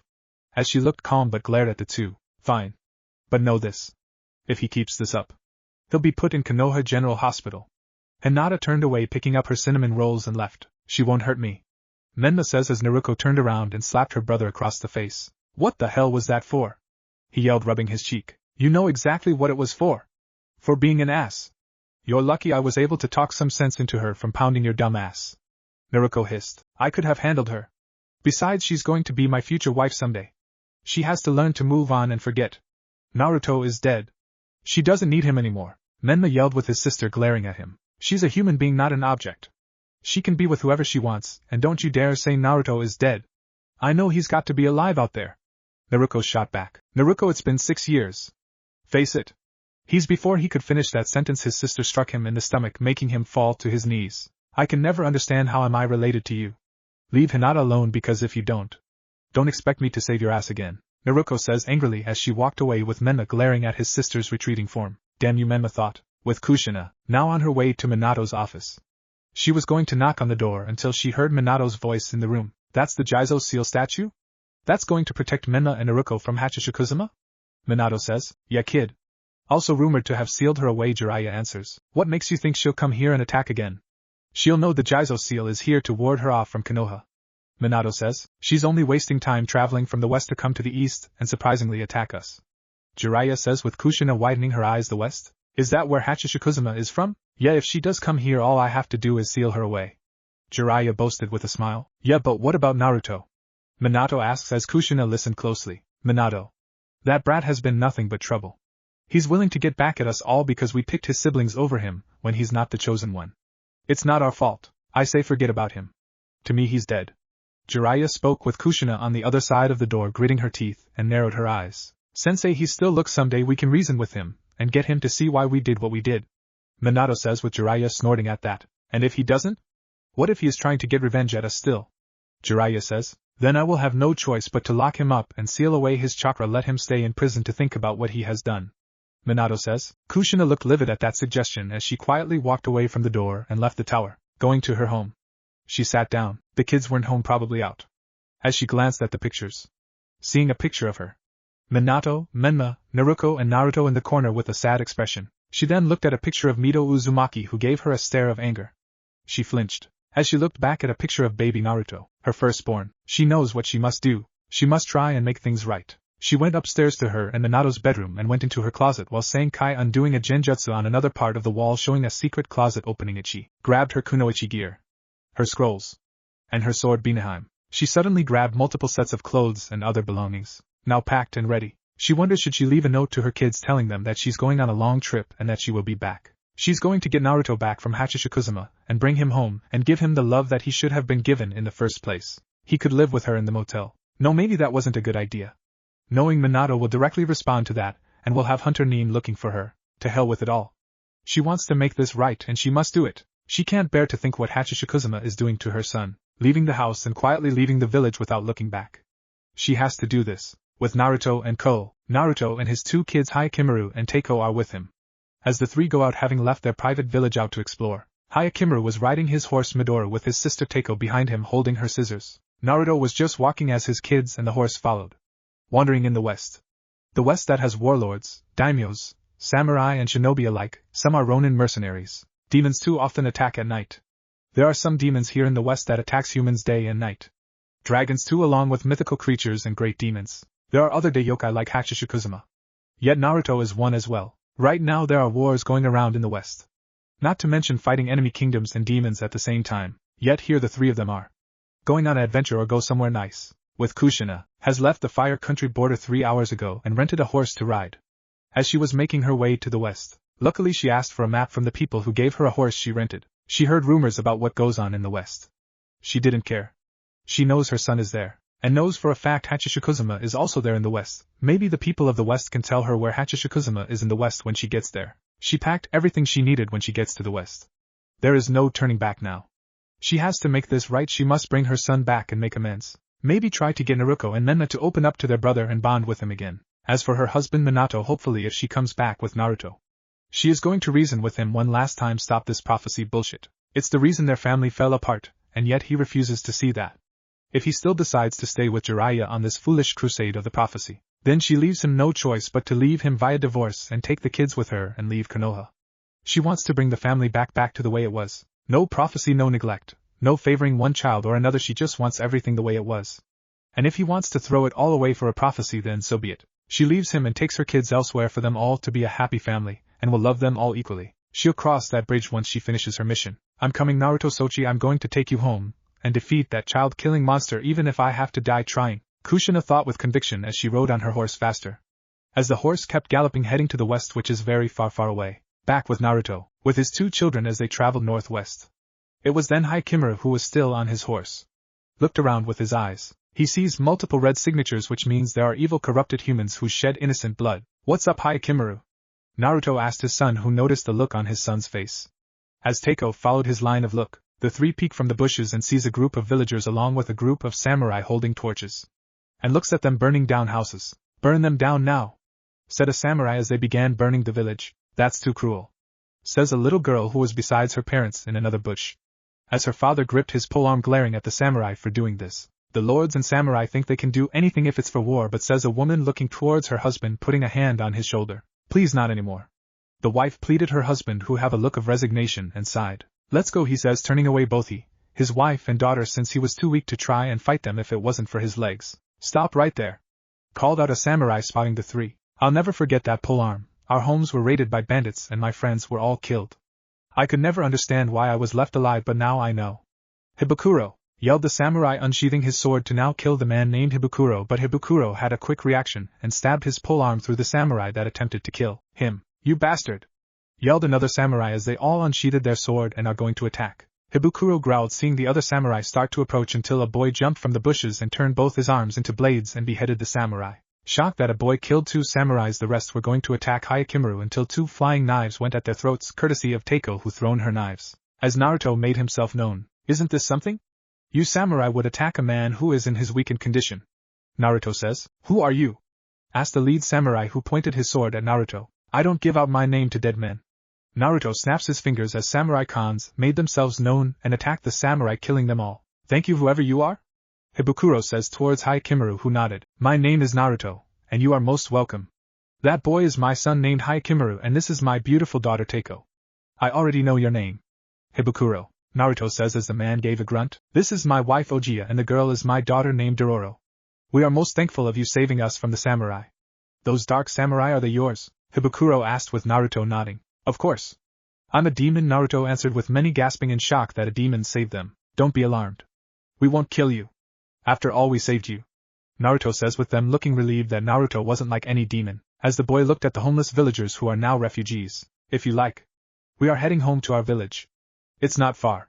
I'm offering you all a place to stay since you all lost your homes due to the idiocy of these warlords. Naruto says as the villagers who were now homeless instantly agreed to joining Naruto's village. Well, what do you think? Naruto asked Hibukuro, who nodded, looking towards his wife and daughter. We accept. Hibukuro says with Naruto smiling. Then. Let's go. Naruto says, leading the way with his children following him. Along with the villagers. In Inaki village sometime later, Hachishikuzuma is nearly done with dinner. Smiling. Mama! Daddy is back. He also has several people with him. Sadako says with her mother raising an eyebrow. A moment later, Hachishikuzuma along with both her daughters looked in awe seeing Naruto along with Hyakimaru, Teiko, their horse and several villagers who looked in awe about Inaki village. Hachi-chan. I got us some villagers to live in our village. Naruto says with a big smile as she in turn smiled. Well then. Make yourselves at home. Hachishikuzuma says. Konoha 5 days later, Minato was stressed. Things are getting a lot worse. All this paperwork was stressing. He needed a moment from the paperwork, getting up from his desk needing to grab some sake. He missed his wife. Kushina, he hasn't heard from her. And wondered where was she. He looked on the Kage crystal ball and looked at the hotel she would stay in. His brow raised. Her hotel room looked empty. Odd, maybe she went to the house to see the kids. He looked there only to not find her there. If she's not at the hotel she stays cooped in or at the house to see the kids, then where the hell is she? Something is not right. His thoughts were interrupted when his office doors are opened and walked in was Tsunade. Minato, have you seen Kushina? She asked. No. Have you? He asked her as she shook her head. I stopped by at the hotel to try and talk to her, but there was no answer, Tsunade says. I checked her hotel and at the house with the crystal ball. Strange thing is I haven't heard from her in 5 days, and the kids haven't seen her, Minato says as he thought long and hard. Where is his wife? He knows she hasn't been the same since Hachishikuzuma took Naruto. Naruto. Then suddenly his blue eyes went wide with horror and realization on where his wife is. Oh fuck. I need all hunter names available immediately. ASAP. Minato yelled out with Tsunade looking surprised. What? Why? She asked confused. Kushina left the village. She's gone out looking for Naruto. Minato replied with Tsunade looking shocked. Damn it, Kushina. Why? Thought Minato, how could she do this? And get me Jiraiya. I need him now. Minato yelled out. He hoped he wasn't too late. Hopefully the hunter Nines and Jiraiya will find Kushina and bring her back. How will he explain this to Naruto and Menma? In Inaki village, Hachishikuzuma is tending to Hibukuro's wounds while he is eating a bowl of rice since Inaki village has rice fields. His wife Ojiya is feeding Dororo some steamed rice in a bowl. So tell me, what is your story, Hibukuro? Naruto asked, standing at the window looking at all the villagers get settled into their new homes and of course eating lively with the food Hachishikuzuma cooked. The man would sigh as Hachishikuzuma healed his legs from those arrows. Me and my wife along with my daughter were bandits. Formerly we were betrayed by one of our own. I was the leader until my right-hand man betrayed us by joining up with some samurai and serving a lord of the land. Lost my men and was badly injured, Hibukuro answered. I see. Very disloyal was he? Naruto asked with the man nodding. I honestly didn't see it coming. Itachi will pay, Hibukuro grunted. And just so you don't get confused. The bandit that was with Dororo's parents is named Itachi. I'll be calling him Itachi D, while Itachi from Naruto is named Itachi, and understand? We are eternally grateful for you saving us. Never thought I'd see a demon save us humans. Says Ojiya looking at Naruto after feeding her daughter. Well, not all demons here in the West aren't that bad. Naruto chuckled. I will show you and your family to your home. Hachishikuzuma would say as she would lead Hibukuro and Ojiya along with Dororo to their new home. Naruto smiled. He has villagers here in the Inaki village. Tomorrow is going to be interesting once they venture on another adventure. With Kushina, the woman was still on her horse, riding it as fast as she could. She's nearing to her destination to reach to the west. She hasn't had any rest or sleep and didn't want to eat. She was on her quest to get her son back. She ignored the harsh weather such as rainstorms and thunderstorms, fought anyone who tried to mug her or attempt to attack her. She killed them on the spot. She could tell she was almost there. It's been 3 days since she's been on the road heading for the west. Of course, Her mind told her she needed rest, and she needed to eat since her stomach has been growling. She decided to stop at a hotel to rest at for the night that was close by. She rests there for the night, then come in the morning she leaves to continue her quest. She is coming for her son and will bring him home. To her home in the hotel she lives in, where they can be a family again, maybe even get Naruto and Nena to bond as a family again. When Kushina does reach the west, she is gonna be surprised that she is a grandmother. Konoha at the moment. Why would mother leave? Father? Asked Mema, who couldn't believe his ears that his mother left the village. Naruto, who heard the news, was also surprised. Mother, are you going to look for Naruto? Naruto thought, wondering if that is where her mother is going. Kids, I promise you your mother will be back. I don't really know what drove her to leave. As you can see, your mother hasn't been the same after your brother's disappearance. Minato answered, having to tell his kids that their mother have left the village. Once he told Jiraiya that Kushina had gone rogue to find Naruto, the Toad Sage wasn't pleased by this predicament. He had personally sent his sensei, his student Kakashi, and a squad of Anbu to bring Kushina back. Menma scowled. Has his mother abandoned both him and Naruto? For a child who is lost and gone. Does she love him? How could his mother do this to them? Must you take our mother too? Growled Menma in thought, glaring at the image of his brother Naruto in his mind. He felt betrayed that his mother left them to go bring or find that pathetic weakling here. Menma scowled as he turned away with a look of anger on his face. Menma, where are you going? Asked Minato in concern for his son. I'm going to train, so please don't bother me. Menma growled as he left the office, slamming the door hard. Minato noticed this. Kushina, what have you done? Thought Minato. Naruto looked out into the window, looking at the horizon. Be safe, mother, I hope you find Naruto, Naruto thought. Minato sighed deeply. Hopefully once Kushina is brought back he will reason with her one last time to let go of Naruto. With Menma, who was currently in the training grounds venting his anger and frustration of his brother Naruto, destroying multiple training dummies, the trees and whatnot. First his brother takes away his and Naruto's special training to summon toads and learn from the toads. He tossed the kunai at a training dummy in its torso. Second, Hinata still refuses to acknowledge him or want to be his girlfriend because she loves Naruto. He tosses another kunai at the same training doll. Third, his mother now leaves the village, abandoning him and Naruto to find Naruto. Flaring with the Kyuubi's chakra, with his eyes glowing red, he stares at the dummy and flips the kunai and tossed it at the dummy as it was imbued with the chakra of the Kyuubi, finally destroying it. Damn you, Naruto! Yelled Menma up to the heavens. I hate you! He snarled. In Inaki village, on this lovely day, Naruto is up and about, looking at all the villagers adjusting to their new homes. Since after all the village is big and needs more people in it. Big fields with rice fields, produce and fruits. Water here, fish, livestock. Forest animals here. He took notice of Dororo becoming Hyakimaru's friend. Watching the two converse, he smiled at the scene. He sees Teiko in the hay fields cutting the hay and crops with her scythe. He sees Sadako and Kayako play tag. Then noticed Ibukuro and Ojiya look relaxed sitting on the porch of their new home, watching their daughter make friends with his son Hyakimaru. Hachishikuzuma came up behind him with a smile. How does it feel to become a village leader, Narukun? She asked, wrapping her slender long arms around him. It feels great, Hachi-chan. We must get more people to join our village. Naruto says, holding his wife's hand. I can see our son has made a friend. She says, looking at Dororo talking with her son. Yes, he has. Naruto answered, gripping her hands. So we both are village leaders of Inaki village? Hachishikuzuma asked with him nodding. Of course we are. Us together, he said with her, leaning down and kissed his lips with him, also kissing her lips back in a sensual way as she moaned when he cupped her huge K-cup. My love, I want some fun with you in bed, Hachishikuzuma says lustfully as he smirked at her. I've been wanting to touch you again. He smiled as she and him went back in their mansion to have some loving with Jiraiya. Damn you, Kushina! Growled Jiraiya in thought as he, Kakashi and a squad of Anbu were following Kushina's trail. Why? Just why of all things did she have to leave the village and find that brat? Just when shit couldn't get any worse. His student had told him to bring Kushina back and reason with her to come back and forget Naruto. But Jiraiya wasn't stupid. He doubted that Kushina will reasonable and won't listen. The Toad Sannin gulped, hoping of the possibility to not fight Kushina Uzumaki, since she's very stronger than Tsunade. Not to mention she's skilled in sealing arts. Deep down he was afraid that should she refuse to come back he knew a fight was bound to happen. Kakashi already has his dogs to track her scent and trail. This mission will not be easy, and probably won't work in either's favor. What happens should the trail run cold? Would that mean Kushina is gone for good? This is so complicated, Jiraiya grumbled in thought. Inaki village. In the Inaki mansion/estate, in the bedroom of both Naruto and Hachishikuzuma. At night, Naruto, along with Teiko and Hyakimaru and his horse Midoro, are leaving for the night to go find some demon recruits. As they waved to Kayako and Sadako along with Hachishikuzuma, who waved back at them. An hour later Naruto and his kids left the village and ventured somewhere in the west that was snowing. Suddenly as they approached into the forest, they are encountered by 3 demons. Teiko pulled out her chain sickle with Hyakimaru turning both his arms into blades. Naruto hummed, seeing 3 getting a good look at their appearances. The first demon is a muscular young man of average height with skin so fair, it appears bright green tinged white, decorated by a pattern of thick blue lines, which resemble the criminal tattoos he had as a human. Had short, bright pink hair that fluffed out around his head, and inward-tilting yellow eyes with pink eyelashes and blue sclera that looked somewhat like cracked glass. Wearing a vest and some pants.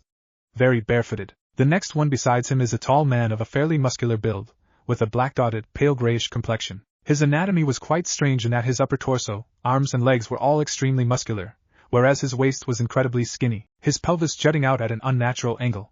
He possessed thin, green and red eyes, their sclera bright orange, that were slanted drastically downwards at the sides. Has unruly black hair that transitions to a brighter lime green around the crown of his head, worn messily styled with uneven bangs and several locks. His body and face have noticeable ink-like markings in the form of black spots on his body and a flowing water-like pattern on his face. Baggy blue pants and 7 pieces of patterned red cloth to decorate his body, 1 large one around his neck and 3 smaller ones around each arm. Then Naruto turned to the final one that looks like a woman. The young woman looked tall, curvaceous, and slender woman with lime green eyes, long eyelashes and very pale skin. Her initially black hair was styled in a full, long ponytail with kanzashi hairpins, 2 pink flower-like demon crests on her face, and wore a 2-piece version of her kimono consisting of magenta pink panties tied by long, black bows on the sides and with 2 magenta pieces of cloth that cover her chest. She had magenta thigh-high stockings with black flower. My! You 3 look fierce. Naruto would say. What's a demon doing like you doing here at this time? The pink-haired demon says with a smile. Oh, just looking for some friends to join my village. Demon friends. Naruto would say with both his son and daughter flanked beside him. Judging by your power and strength. You're a high-ranking demon than us, says the green-haired demon. That is correct. Allow me to introduce myself. Naruto Uzumaki is my name. These 2 here are my children. Teiko and Hyakimaru. What is yours? Naruto introduced. Akaza. Is my name. Akaza answered looking at Naruto. Jutaro is my name, and this is my little sister Daki.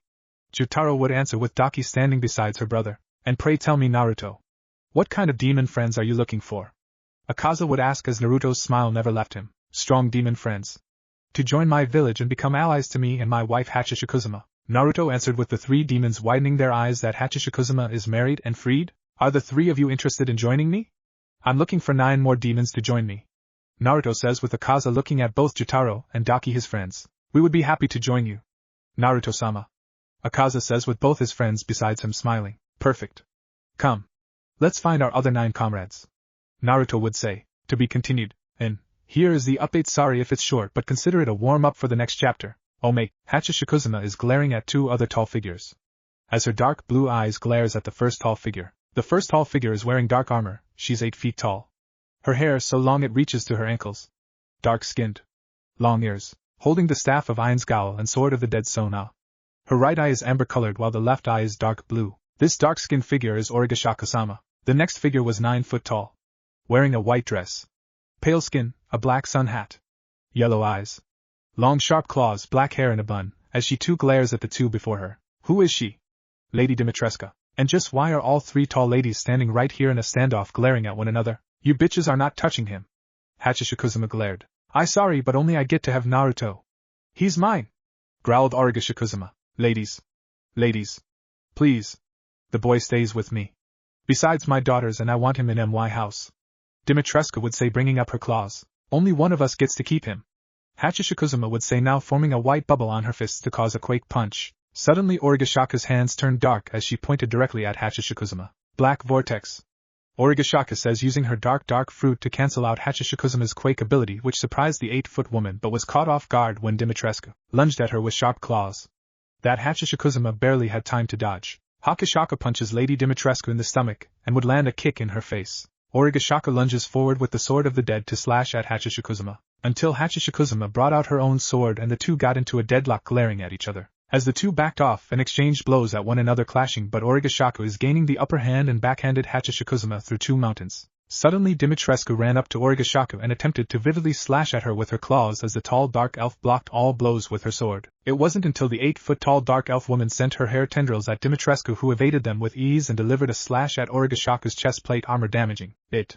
Origashaka elbowed Dimitrescu's face and then impaled her sword through the tall vampire who let out a roar of pain. Origashaka then used a quake punch to send Lady D flying through multiple trees. Hachishikuzuma came up from behind and grabbed Origashikuzuma from behind and slammed her into the ground, and then grabbed the dark elf woman's hair and started swinging her around and around and around, and then released her. So long, gay dark elf, Hachishikuzuma would say as Origashaka was sent flying into a nearby bomb as it blew up on the tall dark elf. Hachishikuzuma widened her eyes when she saw Origashaka emerge from the fire as she charged at Hachishikuzuma, coating her sword of the dead with the dragon twister. Hachishikuzuma coated her sword in the power of quakes and charged also. Suddenly both of them would clash, resulting in a deadly collision and shockwave that shook the elemental nations as the impact both made sent them flying away at each other. Both of them got back up, glaring at each other. Surprisingly, Lady Dimitrescu even stood up before the three of them could engage at one another.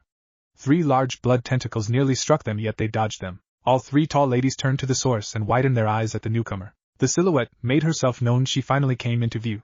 She too wore a dress that was black. Wore a white top. Her skin was pale.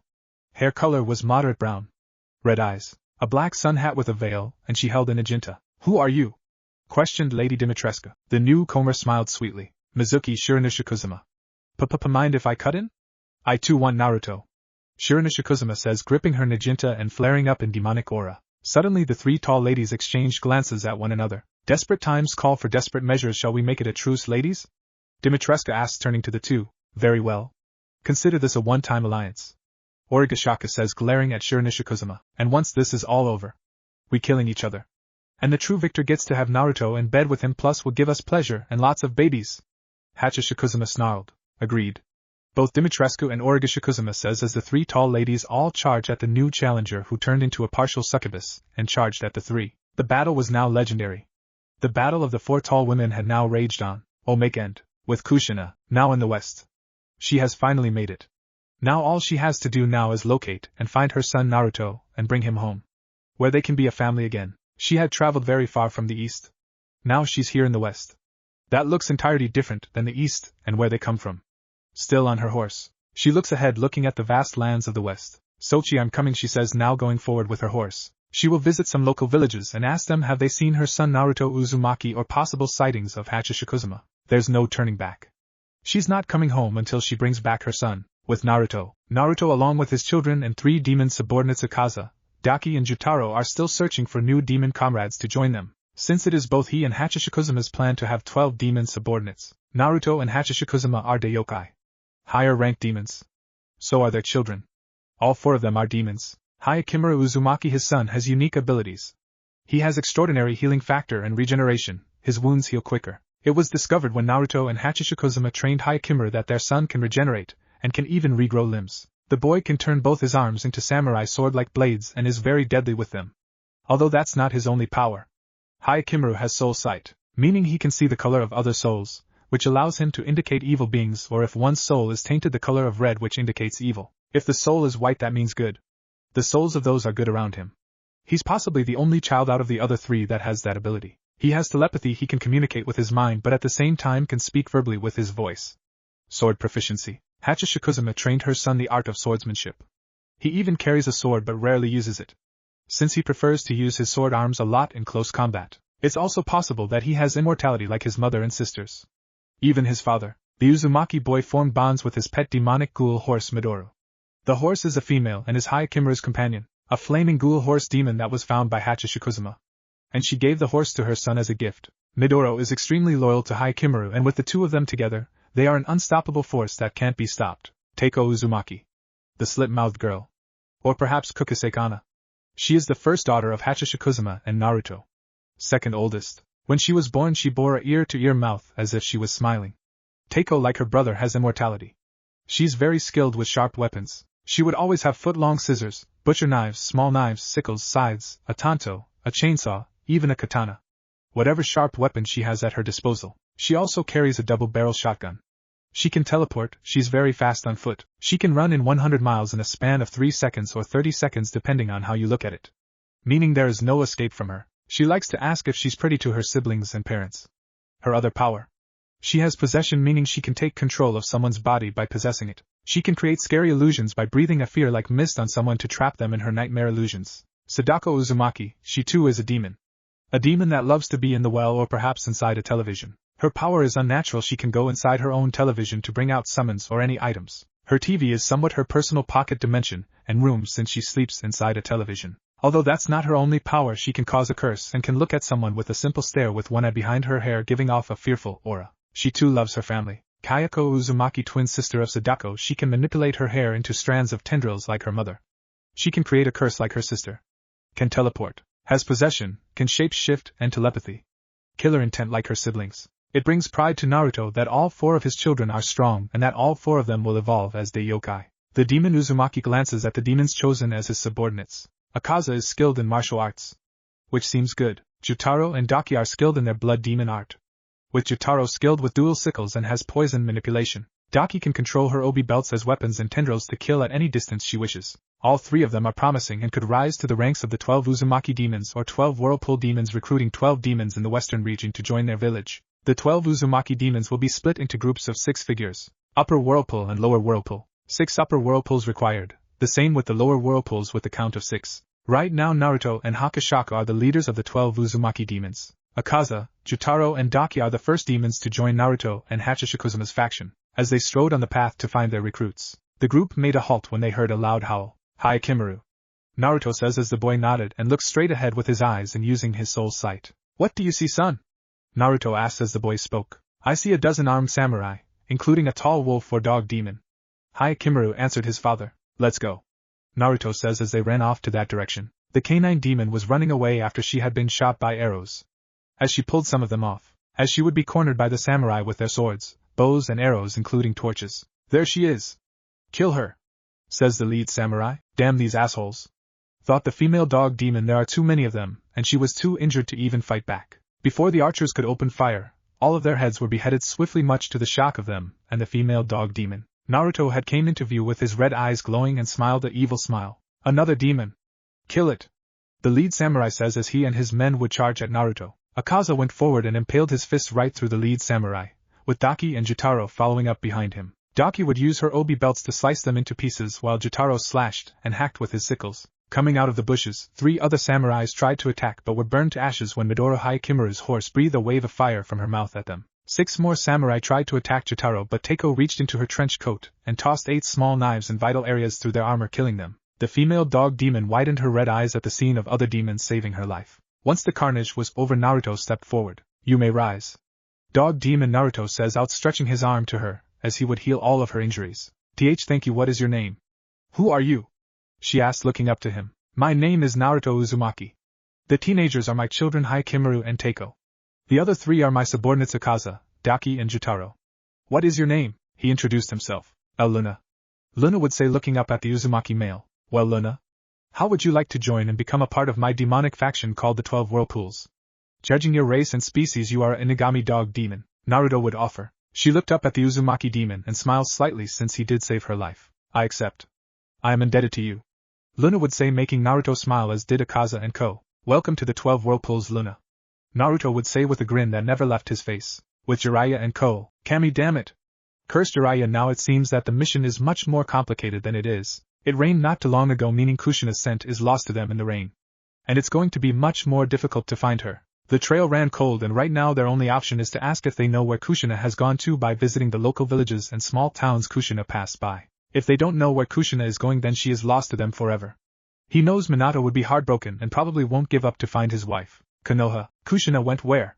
Minato said with wide eyes, facing Jiraiya and Kakashi, as the two had told Minato exactly where Kushina went as they stopped by some local villages that Kushina stopped at, as one of the villages had told them that Kushina was looking for directions to go to the west. The west was something that no shinobi has ever gone to in the elemental nations. Rumor has it that the west is very, very far away and much far different than the elemental nations itself. But to both Jiraiya's and Minato's horror and realization is that Kushina probably overheard them about sealing Hachishikuzuma away in a Jizo seal and about her location, plus the recent discussion about Naruto, which explains how she could possibly know where Naruto is. Kakashi, you are dismissed. Please check on Naruto and Menma. Minato commanded his student, who nodded, leaving him alone with the Toad Sage. Kushina knows, Minato says, knowing how upset his wife is when she probably overheard him mention about locking Naruto away in prison and seal off his chakra, and she's no doubt in the west looking for him already, and possibly Hachishikuzuma. Jiraiya added, what can we do? I don't want to lose her, Jiraiya. The kids are already stressed that Kushina left. We have to get her back. Minato looks up at his sensei from his desk. How should I know? You know as well as I do that Kushina is stubborn and will not listen to reason to me. Not to mention she hates my guts, blaming us for what happened to Naruto. she should share the blame too. Jiraiya answered. Go to the west, Jiraiya, and find her. Take a platoon of Umbu, Minato says, with Jiraiya looking at him as if to say go into IWA and kill that Tsukurikage on a suicide mission. Are you crazy? That's not going to be enough to bring Kushina back. She will kick my ass, including the Umbu. Plus you want me to go to the west? Jiraiya says with clear shock in his voice. We don't even know what the west is like though. He added, if Kushina was able to reach to the west, then I know you can. I'm assigning a task force to go with you on this Kushina retrieval mission. I'm assigning you Gao, Hana Inuzuka Tsunade and Shursui Uchiha, with you and your platoon of Umbu to bring Kushina back. Minato says with seriousness in his voice. Try to reason with her. The reason I assigned Tsunade with you is because I believe she can probably talk some sense into Kushina. Minato added. And what if Kushina can't be reasoned with? Jiraiya asked, folding his arms with Minato sighing. He hoped it didn't have to come to this. But Kushina has to come back and see her other children. Can't she see that, or the very least understand that Naruto is a lost cause? His jealousy and anger for his siblings is what drove him on this path of vengeance with Hachishikuzuma. If you can't change her mind or get her to listen to reason, use force if necessary. I didn't want to do this, but she leaves me no choice. I can't lose her, and neither will the kids. Please, Jiraiya. Do whatever it takes to bring her back. Minato commanded with a solemn expression. All right. I'll see what I can. Jiraiya says, leaving to go prepare himself for this trip to the west and gather his task force members. Leaving Minato alone. Please, Kushina, don't do this. I'm hoping it doesn't get nasty when Jiraiya finds you. He says, knowing Kushina, like all Uzumakis, has a very bad temper, and he prays the task force he sent won't get killed by her. In Inaki village, Naruto and Ko returned. As Hachishikuzuma was seen facing Naruto and their future demon comrades, she glanced at Akaza, Jotaro, Daoki, Luna, and 6 new faces. The pair, she looks at a woman and a boy. Who are they, Narukuin? Hachishikuzuma asks, looking at the first pair. The woman is Tamayo, the boy is her assistant Yoshiro. Naruto answered. Greetings, Lady Hachishikuzuma, I am Tamayo and this is my assistant Yoshiro. I am a doctor. Tamayo introduced herself with the boy besides her, looking at the 8-foot woman. A pleasure to have a doctor here in our village. The 8-foot woman says, turning her gaze to the next pair. Spotting a black-haired woman with red eyes, wearing a kimono and held a fan. Besides the woman is a little girl with a mirror. She looked almost like a doll, eyes black and hair white. Kagura, the wind demon, at your service. This is my little sister Kanna, she is a mirror demon. Kagura introduced with a bow. She was also recruited by Naruto. Hachishikuzuma nodded towards the two, and faced the next figure, who has eyes for mouths, one eye on his forehead and the other in his mouth, and he has multiple baby hands. Hyo! A pleasure in meeting and serving the great Hachishikuzuma. Allow me to introduce myself. I am Gyako, says Gyako, and did a bow of respect. She acknowledged him and then turned towards the last figure. A woman that held a biwa guitar and has long hair that covered her face. And you are? Hachishikuzuma asked. Neikaim. Your greatness. Neikaim answered. Naruto stepped forwards toward his wife. So what you think? He asked his wife. They all are good. They will do for now until we get more to complete the 12 whirlpools. She says, facing them. Welcome to Inaki village. Me and Hachi-chan are the village leaders. These humans are our villagers, we saved them. They are refugees from the war due to the idiocy of these warlords and shoguns. They live here. No harm is to come to them, understand? You are their protectors. Naruto says, looking at every demon, daring them to object his rule. However, none of them did so. They weren't stupid enough to piss off a demon lord and his wife. Good, I am glad we understood each other.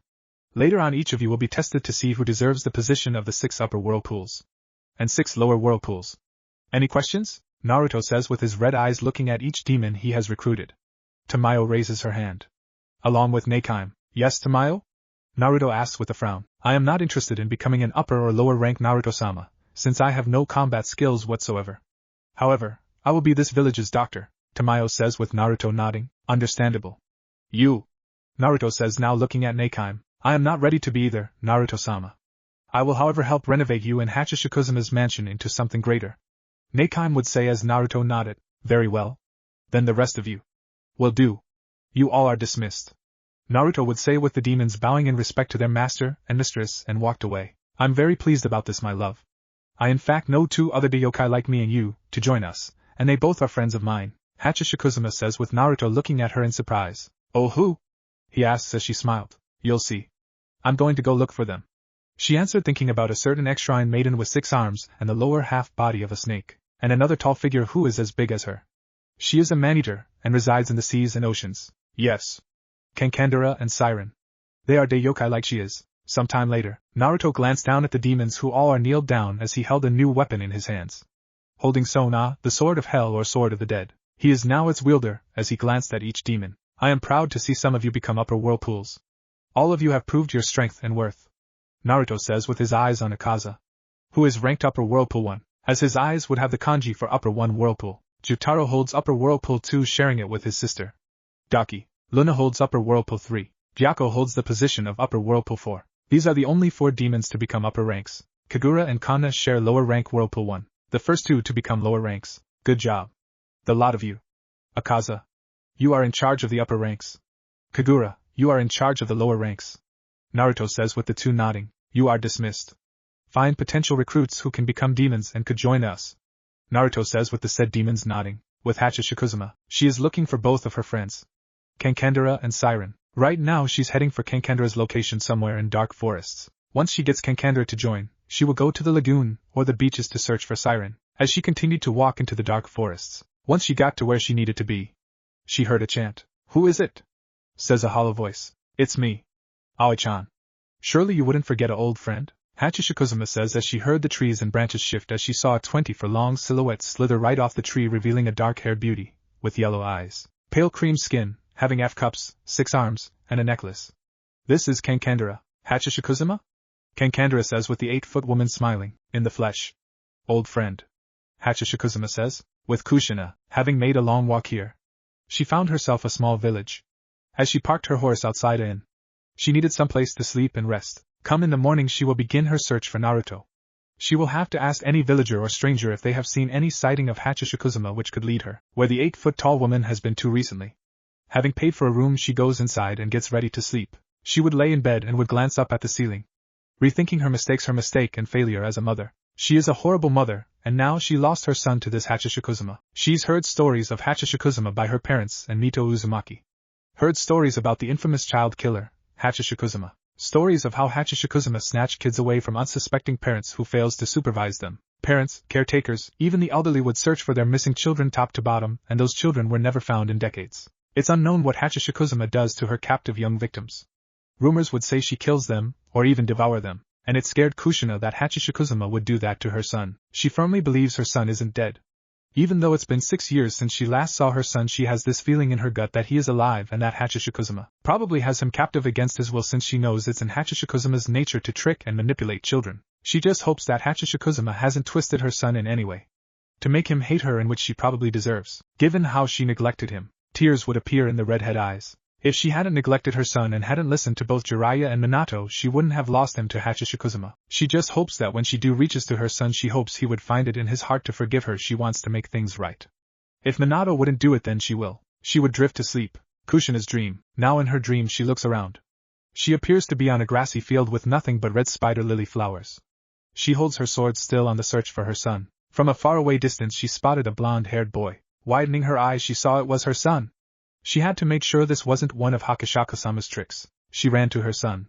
When she was in good enough distance, her eyes widened in shock at what she seen before her. Her beautiful baby boy looked so different in person. When he was a baby and toddler he was beautiful, full of life and energy, but what she sees now is different. His expression is gone and empty, like his soul has been drained. She hated to say this, but her son looked demonic. She was terrified at the sight of her son's bizarre appearance. Even terrified to walk up to him and try speaking to him. She felt like crying right then and there.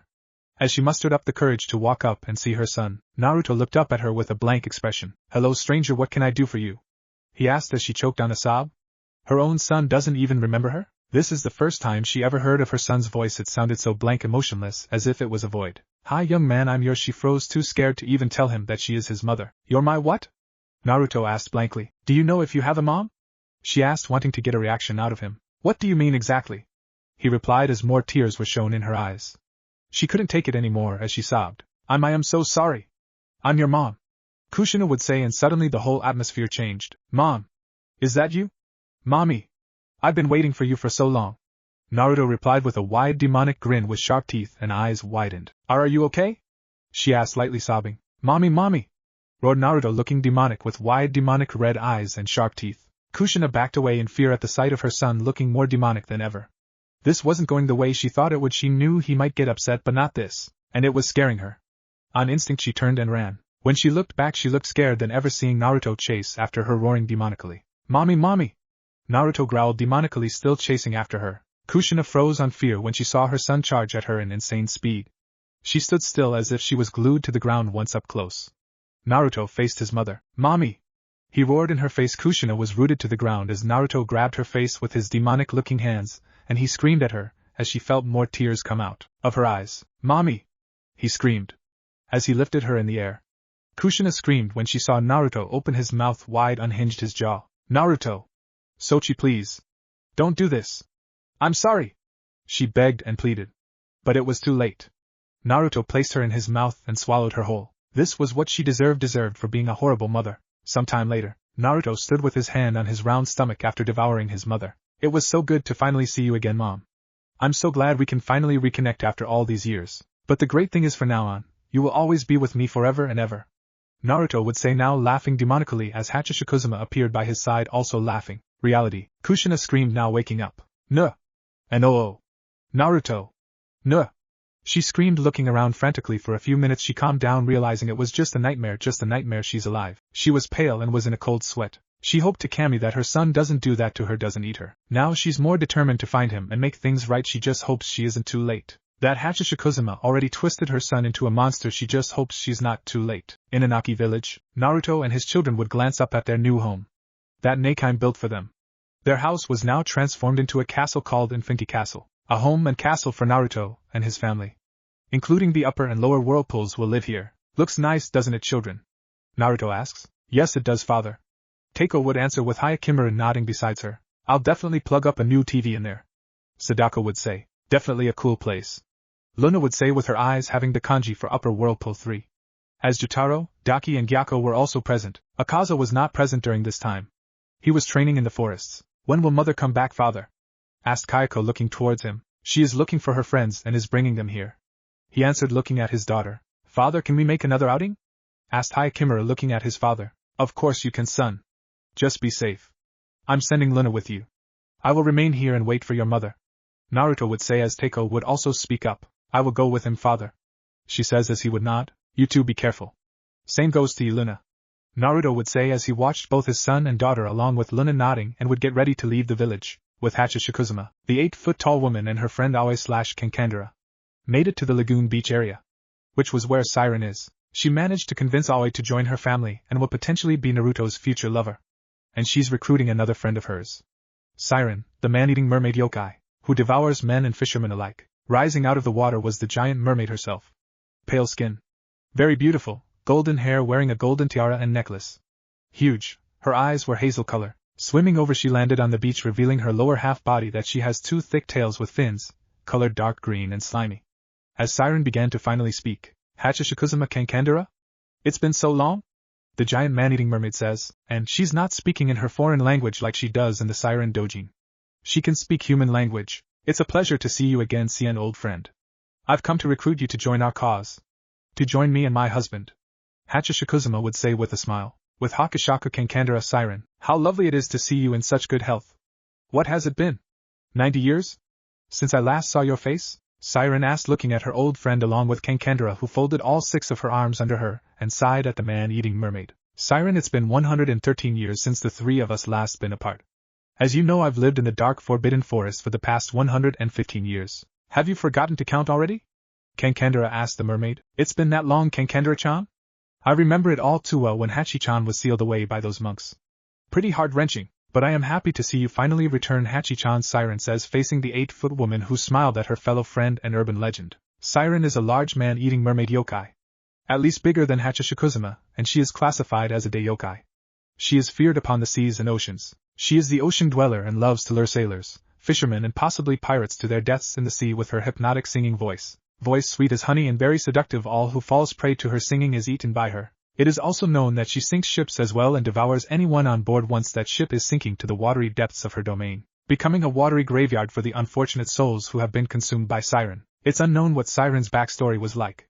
She wasn't born human but rather as a mermaid yokai that has a taste for human flesh. 113 years later she made friends with both Hachishikuzuma and Kankandara. Kankandara/Aoi, who was once a human and ex-priestess, only wronged by the very village and her own family that she swore to protect from a giant snake. She bested the snake with her spiritual powers. The snake still lived in the village, seeing no other choice or option for victory but to approach the snake, and offered Lady Aoi to the snake for a sacrifice in return of the village's safety. Shocked, betrayed and confused Lady Aoi was, as the villagers cut off her arms watching the snake swallow her alive. It was at this very moment she discovered the village, and her household had planned this fearing her power more than anything. Emotions ran through her, and these emotions were anger, shock, betrayal, and sadness, lashing out wanting to curse the villagers she sworn to protect. But an idea came to her, and she had her own victory. She placed a powerful curse on herself, to become and live as the snake she bested in battle.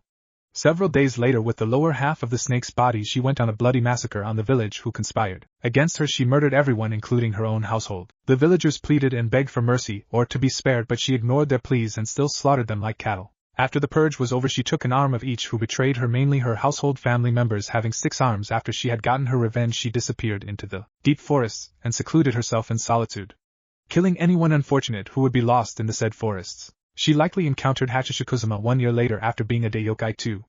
The two became close friends and partners in crime, and both of them would soon meet Siren, whom couldn't speak at the time until Kankandra provided her a way to speak human language with her spiritual spells, granting Siren the ability to speak. Then there is the big lady herself, Hachishikuzuma, the 8 feet tall woman, killer of children, the bringing of death itself, born from her mother who is a doctor and secretly a serial killer, named Retsu Yuchiru Unohana.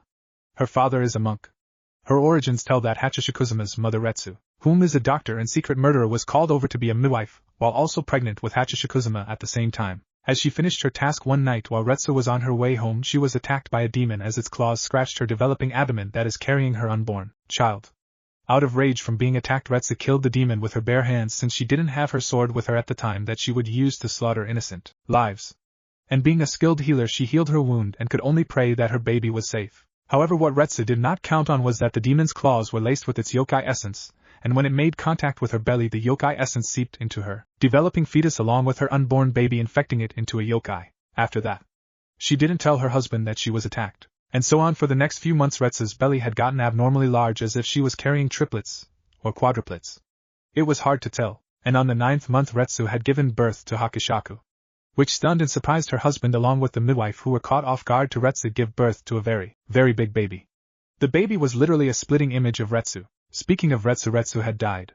The amount of strain to push out her baby was too much that it actually killed her. Hachishikuzuma's father, who was a monk, saw his infant daughter was flowing with demonic aura, and as a monk he had to kill his daughter for the loss of his wife, but because she is a demon. But could he? He wanted to kill his daughter, but she looked so much like Retsu that he couldn't bring himself to do it. So he simply gave her away to an orphanage, leaving her on their doorsteps, since he was unable to raise her. After doing that deed, he moved on. Hachishikuzuma lived her life in that orphanage, bullied for her growing height. By the time Hachishikuzuma became 5 years old, she was already 6 foot tall and still growing. For the past 5 years of living in that orphanage, Hachishikuzuma was bullied for her height. The kids would pick on her for being big and tall. Some even think she was hardly human, which is true. Even the staff at the orphanage found her height strange and unnatural for a child. Hachishikuzuma hardly had any friends in her younger days. Hell, no one wanted to adopt her because they found her strange. 6 years went by and Hachishikuzuma became 11 years old, still 6 foot tall. She's nearly to be 7 foot tall. And again she wasn't adopted and still had no friends in that orphanage, still bullied for her height. She was unwanted and isolated. However, she made one friend. And it was a stray puppy. A girl puppy. A puppy she took in as her only friend. She couldn't bring the puppy in the orphanage, knowing it was against rules to bring animals or keep them as pets. So she would make the puppy a makeshift shelter to one of her favorite places in the forest near the orphanage, and would come or even sneak out the orphanage to visit her puppy, bringing it food and water that she stole from the kitchen. She named the puppy Shiro's. Shiro was her joy and happiness. That was until that fateful day. Someone found out she had a puppy and has been feeding it the food she stole from the orphanage. Who ratted her out? Those kids. Those kids were envious at the fact she has a puppy. If they couldn't have one, then neither could she. So out of spite, they not only ratted her out and getting her into trouble with the orphanage staff, they blackmailed her to do whatever they said, and if she didn't do it they would hurt Shiro, ordering her to do their chores and other needs. Hachishikuzuma refused and challenged them that they wouldn't dare, to show that they were serious. They kicked the poor puppy, which frightened Hachishikuzuma as she ran in urgency to her only friend and pushed the lead kid, who was boy, away from Shiro. The lead boy scowled, glaring at Hachishikuzuma, who held the puppy in comfort.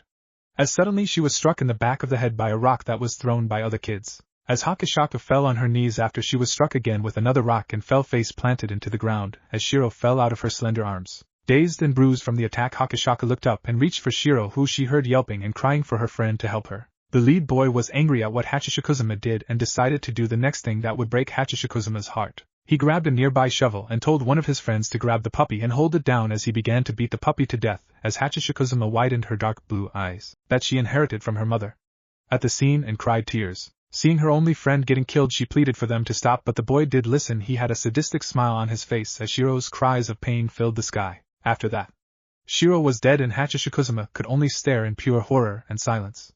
As she heard the kids laugh at her and insult her now dead puppy, Hachishikuzuma cried tears as she lowered her head, crying softly. Unknown to the kids and bullies, Hachishikuzuma started glowing red. As she lifted her head and had glowing red demonic eyes, which terrified the kids and her assailants, Hachishikuzuma let out a demonic roar in the sky and went on a ballistic rampage on those kids, killing every last one of those bastards who bullied her, made her life hell, and took away her only friend, which broke the camel's back. The kids would scream for the adults to save them, but were too late. By the time the adults got there, Hachishikuzuma had already left, along with taking Shiro with her, but left all those dead brats behind for the orphanage staff to see. Hachishikuzuma cried and mourned for her friend Shiro and buried her in a nice grave. As the 6-foot-tall girl found herself covered in the blood of those kids she killed, feeling her rage flare up again at what those monsters did to her friend, it was at this point Hachishikuzuma hated children, and hated them with a passion. Not after what they did to her puppy. Hachishikuzuma would then visit the orphanage at night after her massacre. She would enter in the orphanage and set it on fire, killing the rest of the kids and the orphanage staff who did her wrong, as she used her newfound demonic powers to lock all the doors and windows in that orphanage, making it impossible for anyone to escape. As she watched the whole building set ablaze along with the screams of those inside it being burned alive to a crisp, Hachishikuzuma left that night and wasn't seen ever again after that. Years went by and Hachishikuzuma had matured into an adult. A very beautiful curvaceous woman with the right curves, wearing a white dress, sandals, a straw hat, and has long ebony-colored hair that went past her shoulders.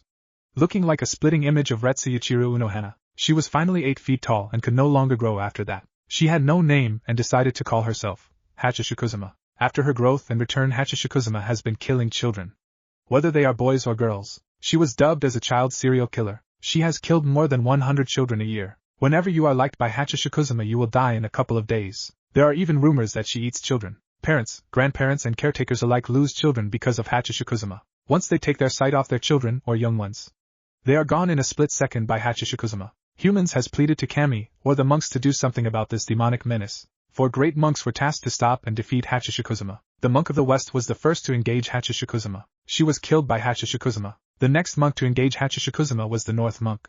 He too met his end at Hachishikuzuma's hands. The monk of the south joined the fray and fought Hachishikuzuma head to head. The fight lasted for 10 whole straight days. The south monk was formidable and the strongest out of his other counterparts. As the fight lasted for 10 days, it finally came to an end. Hachishikuzuma became the winner, as the south monk had his soul ripped out of him by Hachishikuzuma. He was the first to fall prey to her soul absorption, having his strength and power. The next few days after her fight with the south monk, her demonic powers grew. She was growing stronger. She even awakened a hidden power within her to cause earthquakes. She can raise the dead, create illusions, can mimic and impersonate a child's older relative, can shape-shift, changing whatever form she likes, except her height won't change. She suddenly started taking a liking to wielding swords, Nodachi swords, which is something she inherited from her late mother that she barely got to know or see. Hachishikuzuma is evolving into a Yokai, a higher-ranked demon, a greater demon, ascending into power beyond any demon's imagination. She found herself some friends. She met Kankandara in the dark forests. She met Siren at this very lagoon and beach area. Next week she went after the East Monk and to kill him. She wounded the East Monk and had nearly crippled him if it wasn't for the Elder Monk to save the East Monk at the last minute, as he created something by pleading with the gods to make something capable of stopping Hachishikuzuma. And so, the Jizo Seal statue was created. Its purpose was to repel Hachishikuzuma away from children, or imprison her inside it. The East Monk and the Great Elder Monk both battled Hachishikuzuma. Badly wounded and injured the East Monk was, as he struggled with Hachishikuzuma, who used her earthquake power to destroy his path. The Elder Monk activated the Jizo Seal statue, as its bindings would subdue the 8-foot-tall woman, and would drag her inside the statue as she made one last attempt to kill the East Monk before she was sealed away. But out of sheer luck, the Elder sacrificed his life and became Hachishikuzuma's latest victim. As she was sealed inside the statue, it was all over. For many years in the Edo period of the West she had been imprisoned, until someone or something destroyed her prison and freed her. Reunited with her friends, she is now bringing them to Inaki village and to become Naruto's wives. My friends, I have come to bring you both to my new home along with our Yokai faction. My husband and I are leading it, and I want you two to join. Hachishikuzuma would say. Era? You have a lover? That is surprising, yet intriguing, Siren would say with a grin. He is a Yokai too, like us. I made him one. He was formerly a human boy, she says, catching the two off guard. Her lover is a little boy, knowing Hakashaka's history of hating kids and kills them. A former human boy? What's the sudden change? I thought you hated children? Aoi/Kankandara asked, facing her friend. This one particular boy is an exception. I still hold great hatred for children. But this one caught my attention and interest. You see, he's from the east, living in those shinobi villages in the elemental nations. His parents neglected him over his other two siblings and made him an outcast. His presence was what brought my attention. His need and wanting attention, love. All above, and that drawn me to him. Hakashaka would answer. Truthfully, the moment she and Naruto met each other in a dream, she looked into his eyes and could see herself in the boy. Except he has a family while she doesn't. She could relate to the pain of wanting attention, acceptance and love. Something nobody gave her when she was child. Nobody wanted to play with her, be around her, and treated her like an outcast because of her height. And you made him into a yokai, how? Siren this time asked. He desired to be special. You see, his parents are doing some sort of prophecy and believe both of their children are in the center of it. But I strongly believe the boy named Naruto is the prophecy child. So I granted his wish by giving him some of my yokai blood to turn him and ascend him into a yokai like myself. Once the deed was done, well, the rest is history. No more he is a child but an adult now. My blood also aged him up. We both fell in love and became husband and wife. Having 4 beautiful children. Hakashaka would continue, surprising the two that she has children of her own. What are your plans? Kankandara asked, now seeing where this is going. As she saw Hachi smiling. I plan to help him get his revenge. Make him hate his family. Putting him on the path of great vengeance and furious anger. And maybe we could dominate and conquer the west and the east. We could form an empire here in the west and unify the lands. By killing many warlords, daimyos and the nobles of course. Plus other yokai as well. Are the two of you interested in joining? I could share my husband with the two of you. He's very good in bed and well developed, Hakashaka answered, making the two blush and smile. As both the snake lady and mermaid exchanged glances at one another, then back at their friend. We are in. Kankandara and Siren both said in unison, making Hakashaka smile. Welcome, my friends. The 8-foot-tall lady says. With Hyakimaru and Hyakimaru, along with Teiko and Luna, were on their way back to their home, having done another outing. Luna, as Upper Whirlpool 3, kept her watch on Naruto-sama's children like the guard dog she is. Hyakimaru kept walking with his sister walking beside him and Luna behind them. Before the demon boy could continue walking, he heard something as he paused in his steps and turned to the right. Brother? Teiko asked, noticing him paused in his direction. Hyakimaru turned as he heard a gentle yet beautiful voice sing. As he walked to the source of it, not even answering his sister. What's with him? Luna asked. I don't know. What do you smell? Teiko asked the dog demon, who took a whiff in the air. A human girl, and she's not far. She's nearby a lake, Luna answered, using her great sense of smell that's 10 times as better than a dog's or Inuzuka's sense of smell. Let's go. Teiko says, following after her brother with Luna following her. Hyakimaru was in silence as he listened to the music. His soul sight glanced ahead at a pure white soul. What a gentle voice, he thought, still walking and following the sound of that voice. As he made it past the trees, he spotted a girl in the lake. Still singing, however, her singing paused when she realized she's not alone and looked to Hyakimaru's direction. Both their eyes met each other. She stood up from the lake, giving him her attention. Are you okay? The girl asked. The girl has long brown hair that curls at the edges, and brown eyes. She has her bangs laid across her face, which reaches her mouth. She wears a frayed red kimono with white flower patterns. Hyakimaru blushed at her appearance, taking in her features with his eyes. That was beautiful, he says to her, making her smile. Thanks, who are you? She asked, smiling at him. Hyakimaru Uzumaki is my name. He answered. Mio is my name. The girl named Mio introduced herself. What are you doing out here, Hyakimaru? She asked. My sister and I, including our companion, were on our way home. He answered her question. Hyakimaru. Teiko called out to her brother as both she and Luna saw him with the human girl. Making Mio turn to both of them, noticing one of them didn't look human. A dog demon. She looked worried at the sight of a demon. It's okay. Luna is a friend. He assured her. Brother, who is this? Teiko asked him. Teiko, this is Mio. Mio, this is my sister Teiko Uzumaki and our companion Luna. Hyakimaru would introduce. Nice meeting you. Mio greets to the two. With Kushina, the redhead Uzumaki was currently in a bar of some sorts talking with the bartender. I need your help.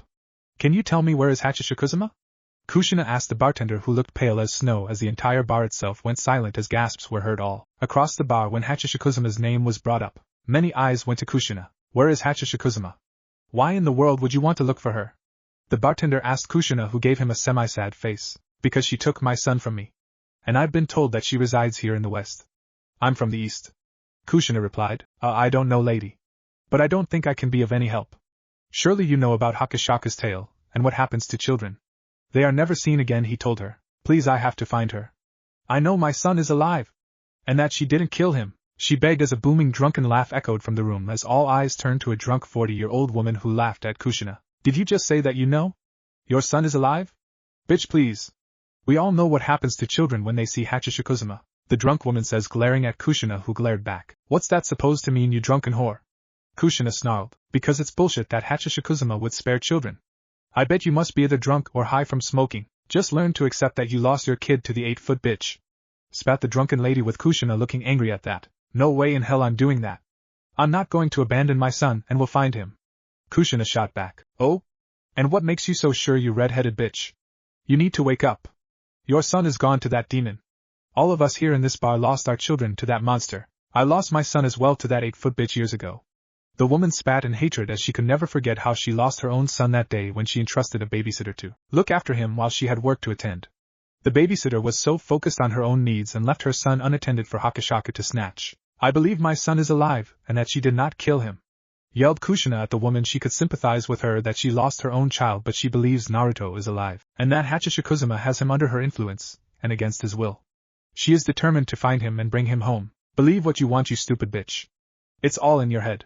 That's what Hachishikuzuma does to you. I wouldn't be surprised if Hachishikuzuma ate him, or probably before the woman could say anything, Kushina socked her in the face, knocking her out cold. She heard enough as she glared at the others who were silent. She would sigh, realizing that these people aren't going to help her. She would leave the bar not saying a word. Now what will she do? She will have to keep asking the people here in this village if they've seen any sightings or leads of Hachishikuzuma anywhere. If not, she will have to go to the next village and ask, I'm coming Sochi, I'm coming to save you. She would be on her way to continue asking for any information about Hachishikuzuma and where she could be found. The 8-foot urban legend could be anywhere in the West. If she was a ghost, where would she reside at? She must keep looking. She could feel it in her blood that Naruto is out there and very much alive. She's not going to give up looking for him. With Haikimaru and Ko, after introducing themselves, Mio would introduce the three to an abandoned temple with children. Children whom are orphans, some of them were missing limbs. As the group turned to Mio, you and all these children live here alone? Teiko asked, facing Mio. Yes. Most of them are orphans, brought them all here and I ended up taking care of them. Mio would reply to her, how can you all survive like this? Aren't you worried about the lords of the land samurai would come here? Spoke Luna, looking at the children. We are somewhat worried, but I feel we are safe here. Mio would reply. As Haikimaru would then speak up, why not come with us? You and the children to Inaki village. Our parents own that village. We currently are housing refugees who are tired of the idiocy of these warlords. Haikimaru would suggest as she looked to him with surprise. You live in a village? And your parents own it? Mio asked as Haikimaru nodded. But know this. My parents are both demons. But we do not seek to harm humans, he would say. So would you rather stay here in this abandoned temple or come with us? Haikimaru offered while Mio was in silence and thought on this. Perhaps her and these orphan children can live in a peaceful village run by demons. Let me talk to the children first. Mio would say as she would walk to the children, gathering them up. Real smooth, their brother. Teiko says, with him glancing at his sister. What is that supposed to mean, Teiko? Haikimaru asked his twin sister. If I didn't know any better, you look like you have a crush on Mio, Teiko would say, with Luna snickering in agreement, causing the boy to blush lightly, looking away. That's not what it looks like, he spoke very shyly, as Teiko put on her shit-eating grin that went ear to ear. Are you sure?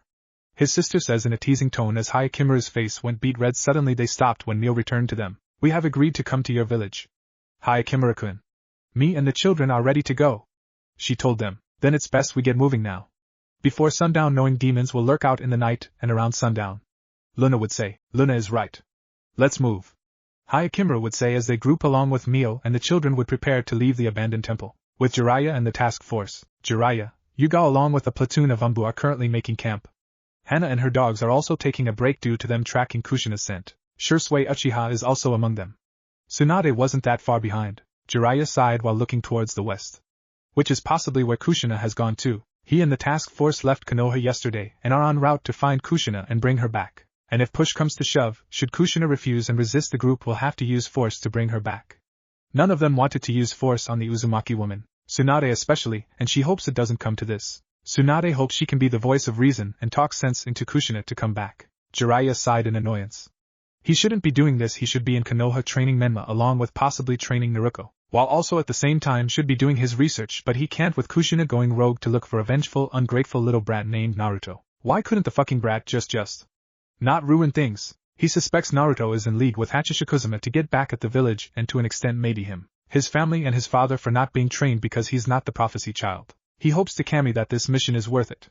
He knows Kushina will not back down and will not return with them. She's too stubborn, and he could be very well correct that she will not listen to reason. He needs to make up a plan should things get nasty when they finally catch up to her. If anything, Kushina should just forget all about Naruto and focus on her two children who needed for this prophecy. He just hoped things will go smoothly on this mission. Hell, even if he fought Kushina, he knows that without Sage Mode he wouldn't be able to defeat her, since the toads broken ties with him and want nothing to do with him or the village due to Hachishikuzuma, along with what Jiraiya and Minato did to Naruto, meaning that he will have to depend on Tsunade to fight Kushina if need to be, and which will be painful for the Senju woman to do. Hopefully he can convince his teammate to do that. In Inaki village, Naruto would be in the library, having a new appearance. His hair grew longer and dark red, skin paler with flame-like marks on his face, and was wearing a purple kimono. Suddenly Nakime appeared by his side. Naruto-sama, Hachishikuzuma has returned, she reported. Thank you, Nakime. I will be there at once, he told her as he vanished in an instant. Now at the entrance of the village, Naruro saw his wife along with Kankandara and Siren besides her. I am back, Narukun, my friends, this is Naruto-kun, love the new look, my hubby, she says, looking at her husband. Greetings, I am Kankandara. Kankandara would introduce. Siren is the name, a pleasure to meet you, Siren says while Naruto stares at them. Welcome to Inaki village. Naruto would welcome the two yokai with his 6 eyes glancing at them. Inaki village, Naruto in his new demonic appearance. Having longer dark red hair tied in a ponytail, skin much paler, flame-like marks on his face, and was wearing a kimono. On his face he has 6 eyes, and he looks like Kokushibo.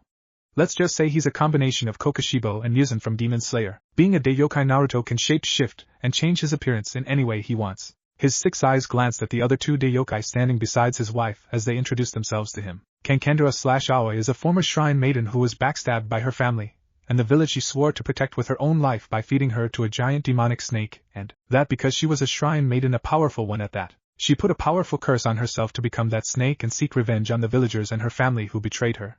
Such a tragic story. Siren is just a man-eating mermaid that loves to consume human flesh and sink countless fishing boats, and such, devouring any human and taking them to a watery grave. Her entire backstory is unknown to him. I'm sure you told them that we have humans that live here in our village, and that they are not to be harmed? Naruto would ask his wife, who nodded. Of course, Narukun.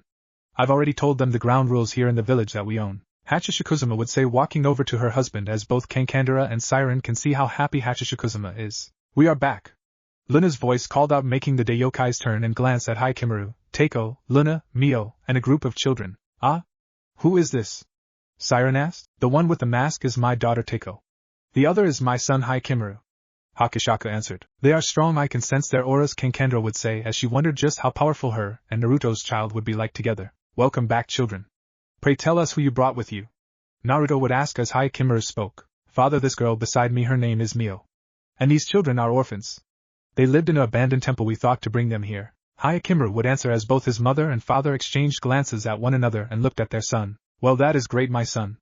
More villagers, why not give them a tour of Inaki village? Naruto would tell his son, whom nodded, and would gesture the others to follow him through the magnificent revived Inaki village. It seems like Hikemaru has a crush on that Mio girl, father. He won't stop looking at her and asking her to sing while on the way home. Teiko would say, pulling down her mask to reveal her ear-to-ear smile, which causes Naruto to chuckle. That I can see.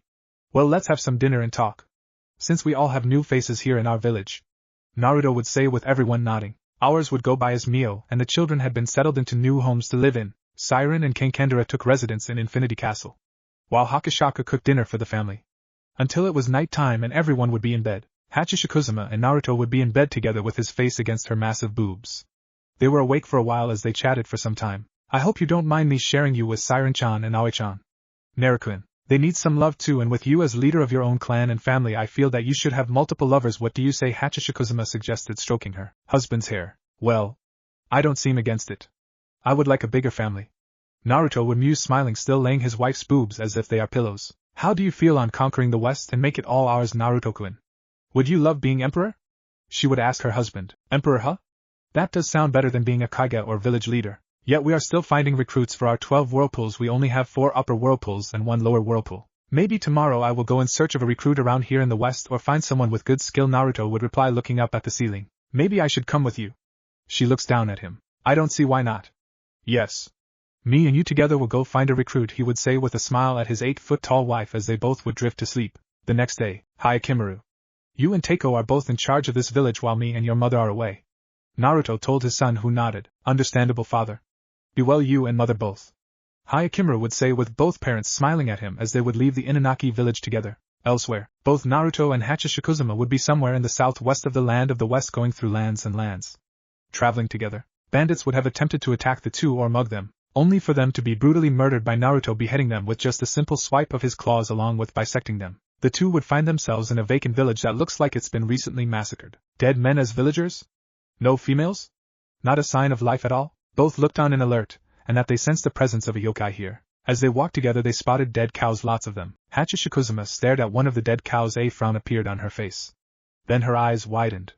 Now realizing what, a bellowing loud moo had broke the silence of the two as they whipped around and saw a 7 feet 6 inches figure that resembled a cow, but it had a womanly-like figure with the largest brown skin/fur, with thick legs and plump body, a cow tail, large horns, and black eyes full of rage and anger.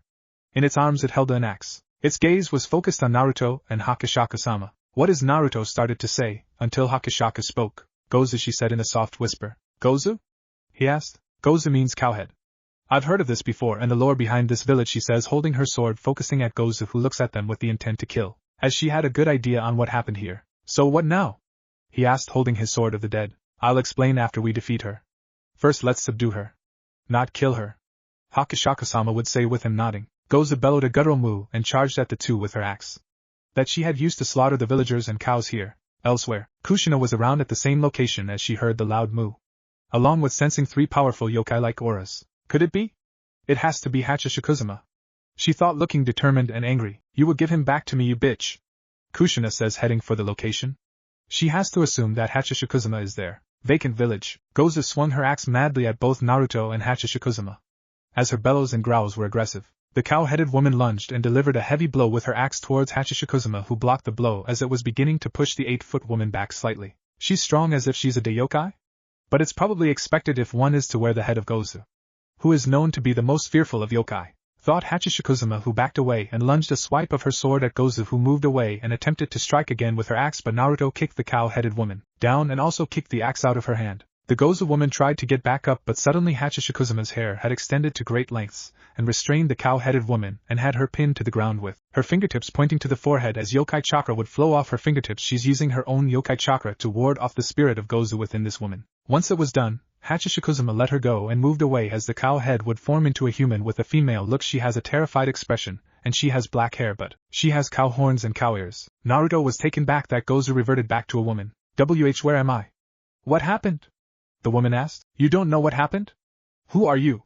Naruto asks. I am Michio, says until she froze, now remembering it all as horror appeared on her face. The men of this village kidnapped her and subjected her into an abnormal cow-like yokai, and had her wear the mask or head of Gozu, which turned her into a cow. She was pregnant at the time and lost her child. Her husband, who tried to save her, did nothing as he was forced to watch what she was going through. As she was turned into a cow, she unknowingly felt the spirit of cowhead manifest within her and took control of her, since she was saddened and angry. With great vengeance and furious anger, the spirit inspired her lust for vengeance upon these male villagers who ruined her life and turned her into a cow. After the process, Michio was suddenly possessed and given in to her rage and anger at the villagers. It was right after that moment the cow had altered her body to look human-like, and when she broke free from her pen she found an axe and started butchering the cows that were in the pen, which she killed the cow-like yokai who assaulted her first, then killed the others. This soon alerted the villagers, who all came out to witness Michio slaughter their cows with an axe. Her black eyes were full of untold rage as she then soon attacked them, killing them, slaughtering them like the worthless cattle they are.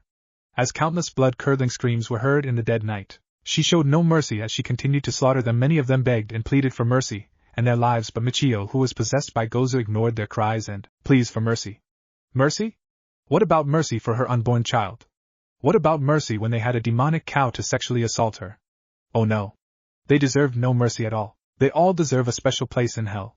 She continued her bloody massacre, killing every male villager, not leaving a single one alive. She even killed her husband, whom was the last man left alive. He tried to talk to her and get her back to her senses, but she was far too consumed in her own rage, angry at him for not doing anything to save her or their unborn child, and that he was better off dead. So she killed him. Michio suddenly had tears in her eyes, crying as she now remembered it all. I see, so you remember everything. You practically did the West a favor by massacring these cow-like cultists, Hachishikuzuma says with a grim expression. This village here was ran by a cult? Naruto asked. Yes. And this cult has been going on for decades. It's a wonder why there aren't any women here. It was an all-male village who all are a cult. They target pregnant women and subject them to a cow-like yokai whom they see as a deity of some sorts, turning them into cows through sexually intercourse with the said cow demon. And after the process is completed, they bring out cow masks or cow heads that are laced with fragments of cow head spiritual essence. Once the cow head is onto the said woman, they lose themselves and their humanity altogether, becoming nothing but cows. Hakak explained with Michio looking up to her. I don't understand? What makes me different from the other women who went through the same treatment as I did? She asked the 8-foot woman. I don't quite know, but I could be right or wrong about this. Gozu's spirit probably felt your pain, sadness and anger flow within you, that he possibly took a liking to you. Yokai are known to be empowered with vengeance, and Gozu was a yokai of vengeance. I know of his story. His tale is said to be so horrifying that people who ever hear of his story will foam at the mouth and die out of pure fright. As for the women who went through the same process, as you probably gave up and lost the will to do anything about it. Hatsushikusuma explained as best as she could. She remembered Gozu/Cowhead. She heard of his tale during her days as a yokai. Michio would look away, seeing that makes some sense, but the question is what will happen to her. She has no husband, she has no child, she has nothing left. I don't know what to do, Michio says softly with a saddened look. Come with us. We feel your pain. Naruto would say, having sympathy for the woman who did not deserve such treatment, and glad that the sons of bitches in this village got what they deserved. We are not human either. We are yokai too. The yokai to be exact. Hatsushikusuma would add. So I'm not human anymore? Michio say, touching her cow ears and horns on top of her head. Not anymore. The head of Gozu likely have bonded itself onto you and turned you into a cow yokai. Michio was thinking. She has nowhere to go or to return to. I will join you too. What are your names? Michio asked the 2 yokai. Naruto Uzumaki is my name. Naruto told her his name, Hatsushikusuma. Hakak greeted with Michio, going wide-eyed at the most famous yokai in all of the West. There you are, says a all-familiar voice. Naruto froze. That voice? No, it can't be. He slowly turned around and saw who it was. Hatsushikusuma also turned around, glancing at the unexpected appearance of Kushina Uzumaki, who held her sword, glaring at Hatsushikusuma. I never guessed that you would come here. Hatsushikusuma says with a smile. I came here for one single purpose. And that is to bring my son back from you.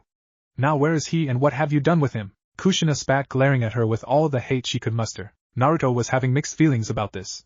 What the hell is she doing here?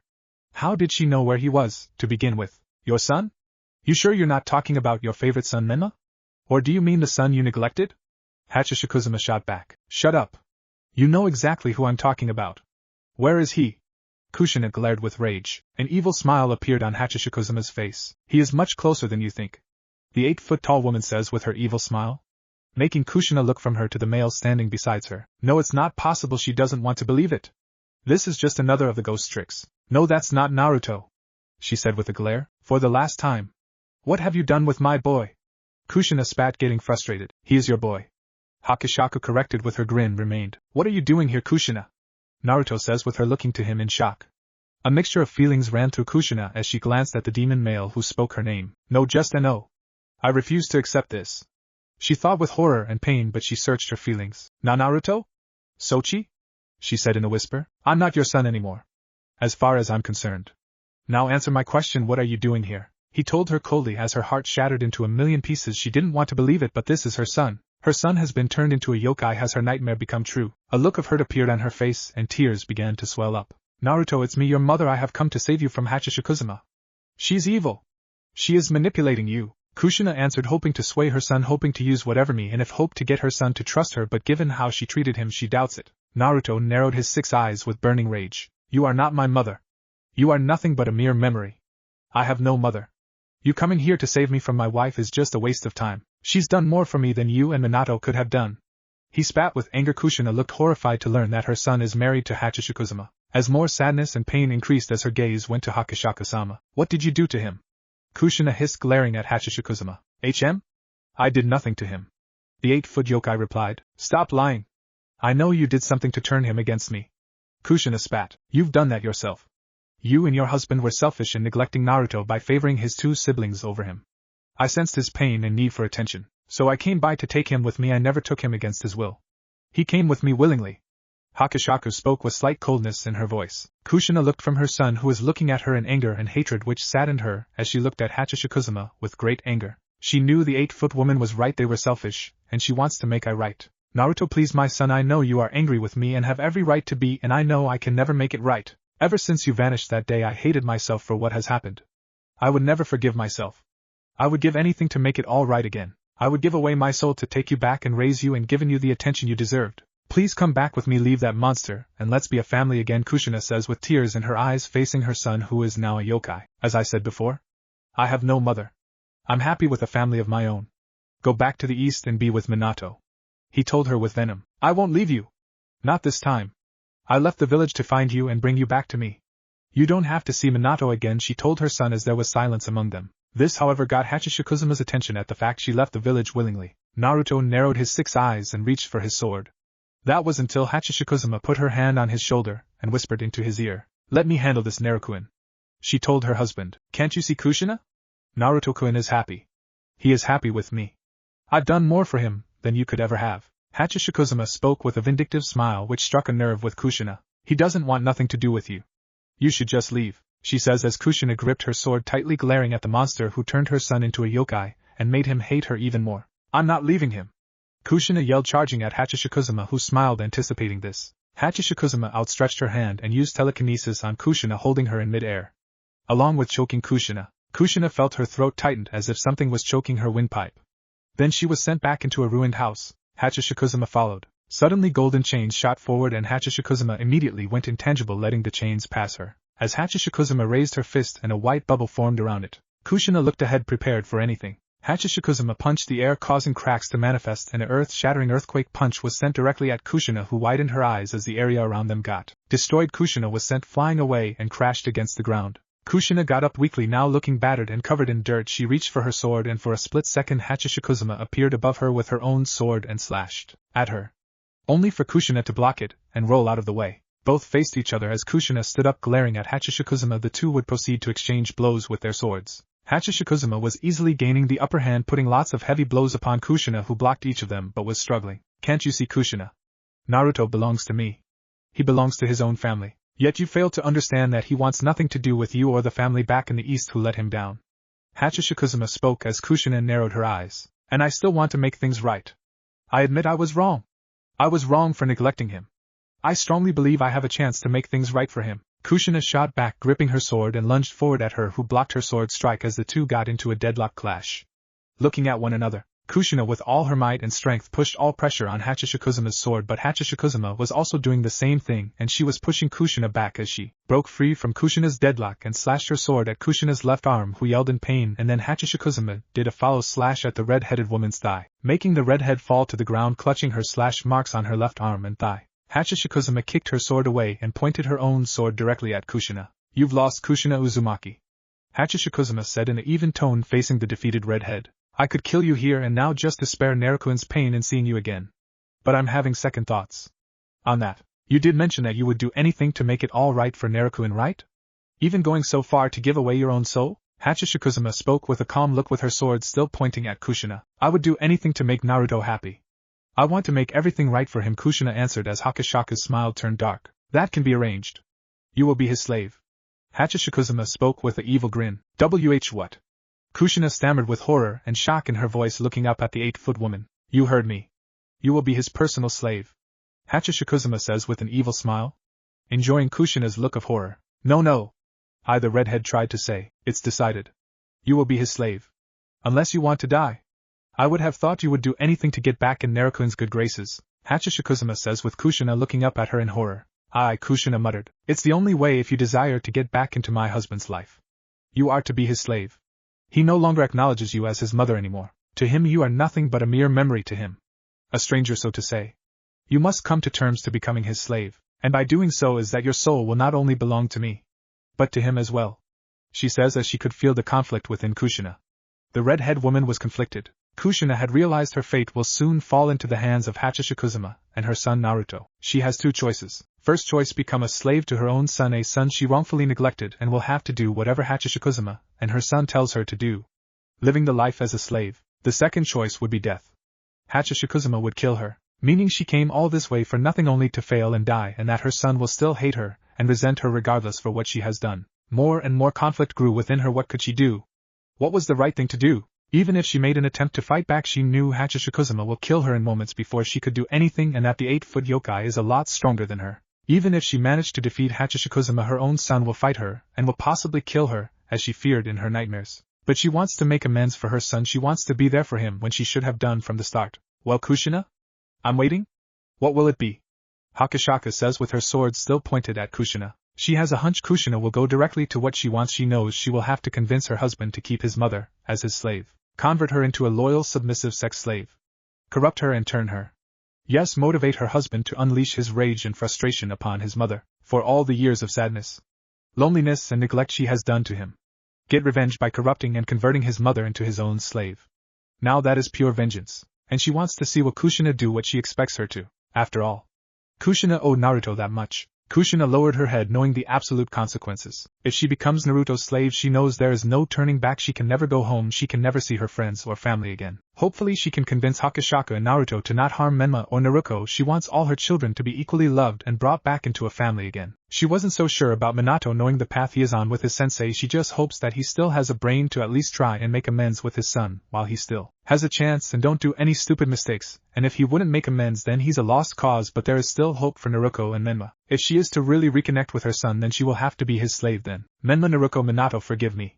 But I have to do this if I want to reconnect with Naruto. I already lost him once, I can't afford to lose him again, and will never leave his side, Kushina thought mentally as she looked up at the 8-foot woman. I will be his slave if that's what it will take. Kushina finally says with resignation in her tone as Hachishikuzuma's evil smile widened as she looked more smug. Hook, line and sinker. Hakashaku spoke mentally with an evil grin. You wait right here. She told the redhead as she snapped her fingers, summoning 12 sumo cons to surround Kushina and watch her as she would walk to her husband. Naruto, in a word.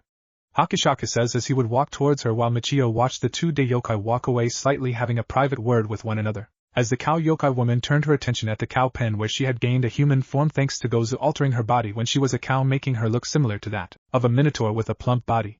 She would walk into the pen and looked at all the slaughtered cows and calves. A wave of sadness appeared on her face as tears even shed. She knew that half of these cows were once women, and that these calves are possibly their children who were also turned into cows through sexual intercourse with that cow yokai who sexually assaulted them. Those babies who turned into cows survived while hers did not. A part of her was glad that her unborn child did not have to suffer the fate as these young calves who could have been potentially eaten by these male villagers. Michio wept lightly as she grabbed a shovel and would start giving these women who were cows a proper burial along with their children that she slaughtered. As she recalled how Hachishikuzuma told her that right after these women before her suffered the same fate as she once did, they would lose themselves and their humanity, becoming nothing but cows. She killed them though and freed them through death, where they and their children can rest peacefully and go right to heaven. She is going to bury them outside of the village because she wants to burn this village to the ground along with the sick bastards who made many women and unborn children suffer by turning them into cattle. Meanwhile, with Naruto and Hachishikuzuma. You want me to what?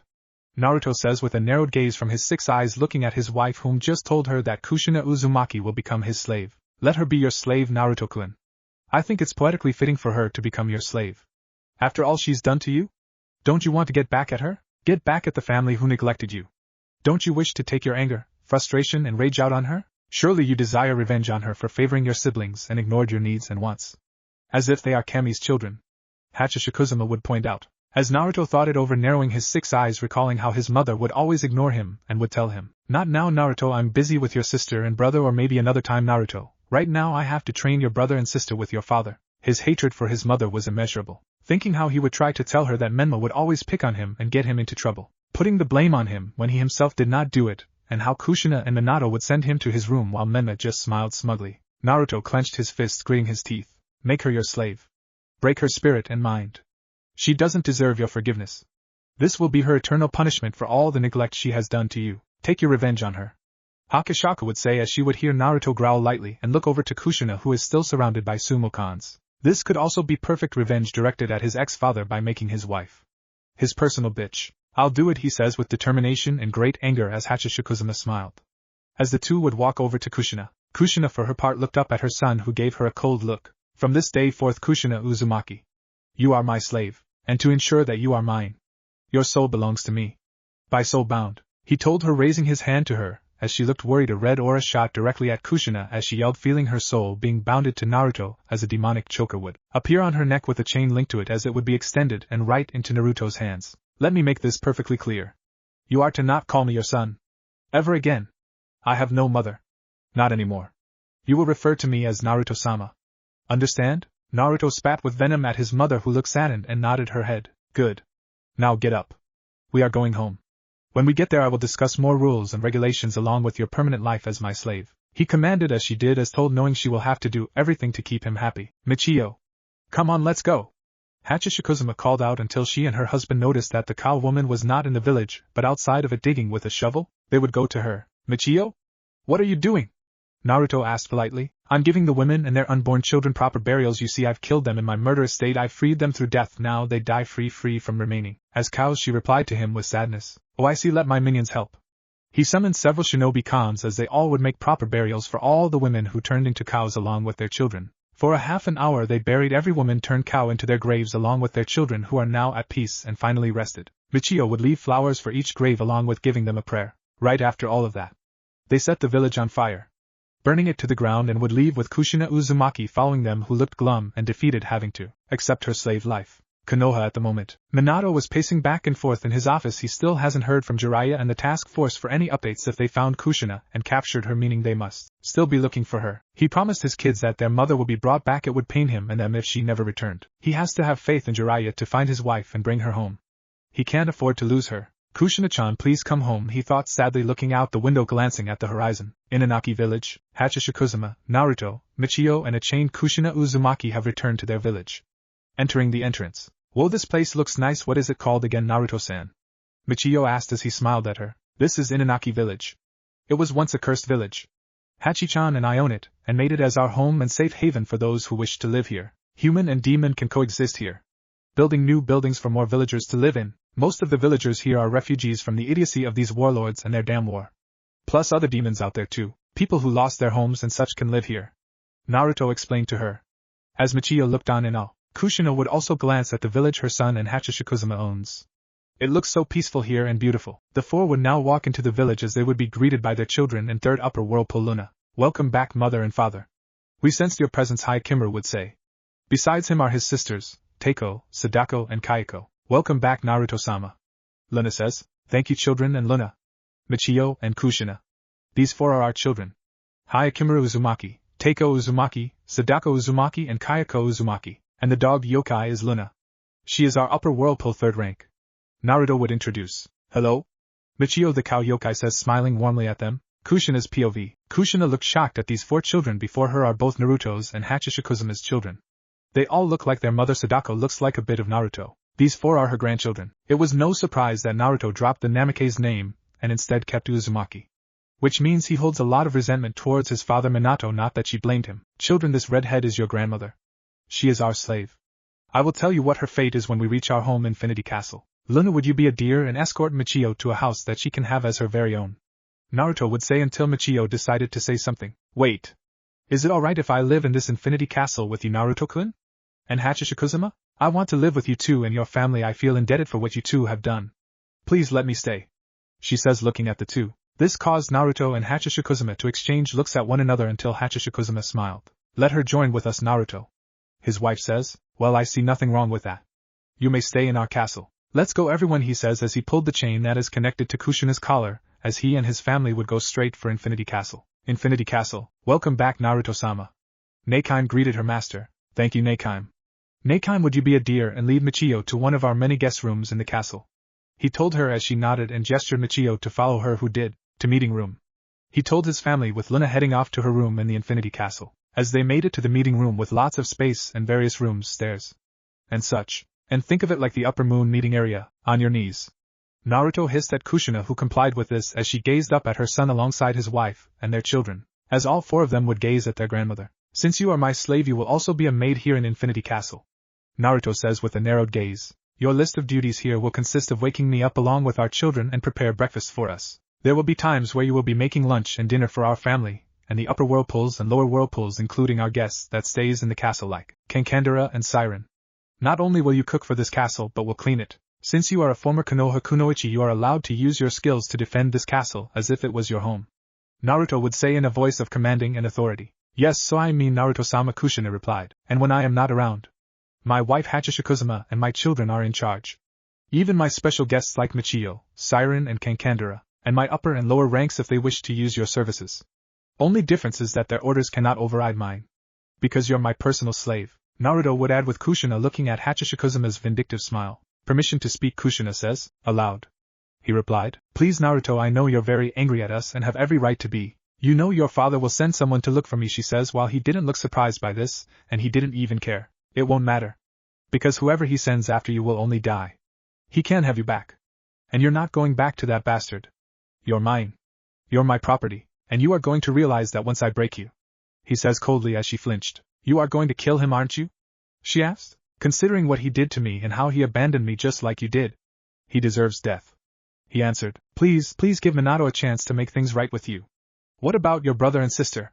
You wouldn't kill them, would you? She pleaded, which made him scowl. He had his chance. He doesn't care about me, all he cares is about that damn prophecy that toad idiot Jiraiya claims, and has long groomed both Menma and Naruto while you and him just left me out of it. Isolating me from their training, giving them all the attention in the world as if they are Kami's blessed children. Yes, I am angry at both of my brother and sister. Naruto may have isolated herself from me and never wronged me in any way, but she's guilty too. I might not even kill her. As for Menma, that asshole righteously deserves my wrath for all the shit he put me through. Naruto snarled with his 6 eyes narrowing at her, making her wince as tears shed from her eyes. Please, Naruto. I beg of you. Give them a chance. Please spare them and show them mercy. She pleaded, screaming with her tears flowing. She doesn't want him to kill his brother or even harm his sister. She wants them all to be happy again. She wants them to be a family again. As killer intent flooded the room. Mercy. You want me to show mercy to my asshole of a brother who treated me like shit. You want me to show mercy to my bastard of a father who doesn't acknowledge me or even thinks I exist because he focuses so much on his prized son and daughter more than his firstborn. He roared in anger, standing up from his position and walked towards Kushina. You given me merc, she tried to say, but felt a stinging slap to her face from Naruto, as she winced, rubbing her cheek that has been slapped. You think you being a slave to me is mercy? Oh no. That's where you are wrong. Your fate and the punishment that you will pay for will begin very, very soon. The only reason I agreed to make you my slave is to personally get back at your husband for abandoning me and neglecting me. Had Hakak-chan not convinced me to take up on this offer, I would have preferred that you would die. He says with malice in his tone as Kushina gasped in horror. And I am afraid that my dark demonic heart has left me cold to ignore your pleas of mercy. So be grateful that you are alive now because of this, he says with a glare, and yanked her chain. Hachi-chan, I am taking her to her room. Me and Kushina will be busy, he told his wife, who smiled at him. You go on ahead. Naruto. Me and the kids will take a walk around our village, she says, smiling as she watched him pull Kushina's chain to make her stand up and get up as he gestured her to follow him. Well, that was a productive meeting. Teiko says. Mommy, what's gonna happen to Grandma Kushina? Sadako asked as her mother turned to her with a smile. Well, Sadako.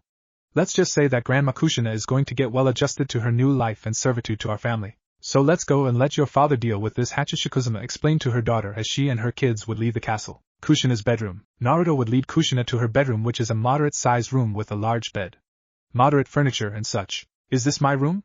She asked as he closed the door behind them and locked it. Of course. You're lucky that I don't have you sleeping outside in our courtyard like a dog. But enough about that. Naruto sharpened his claws. Kushina stepped back in fear as he slashed her with them.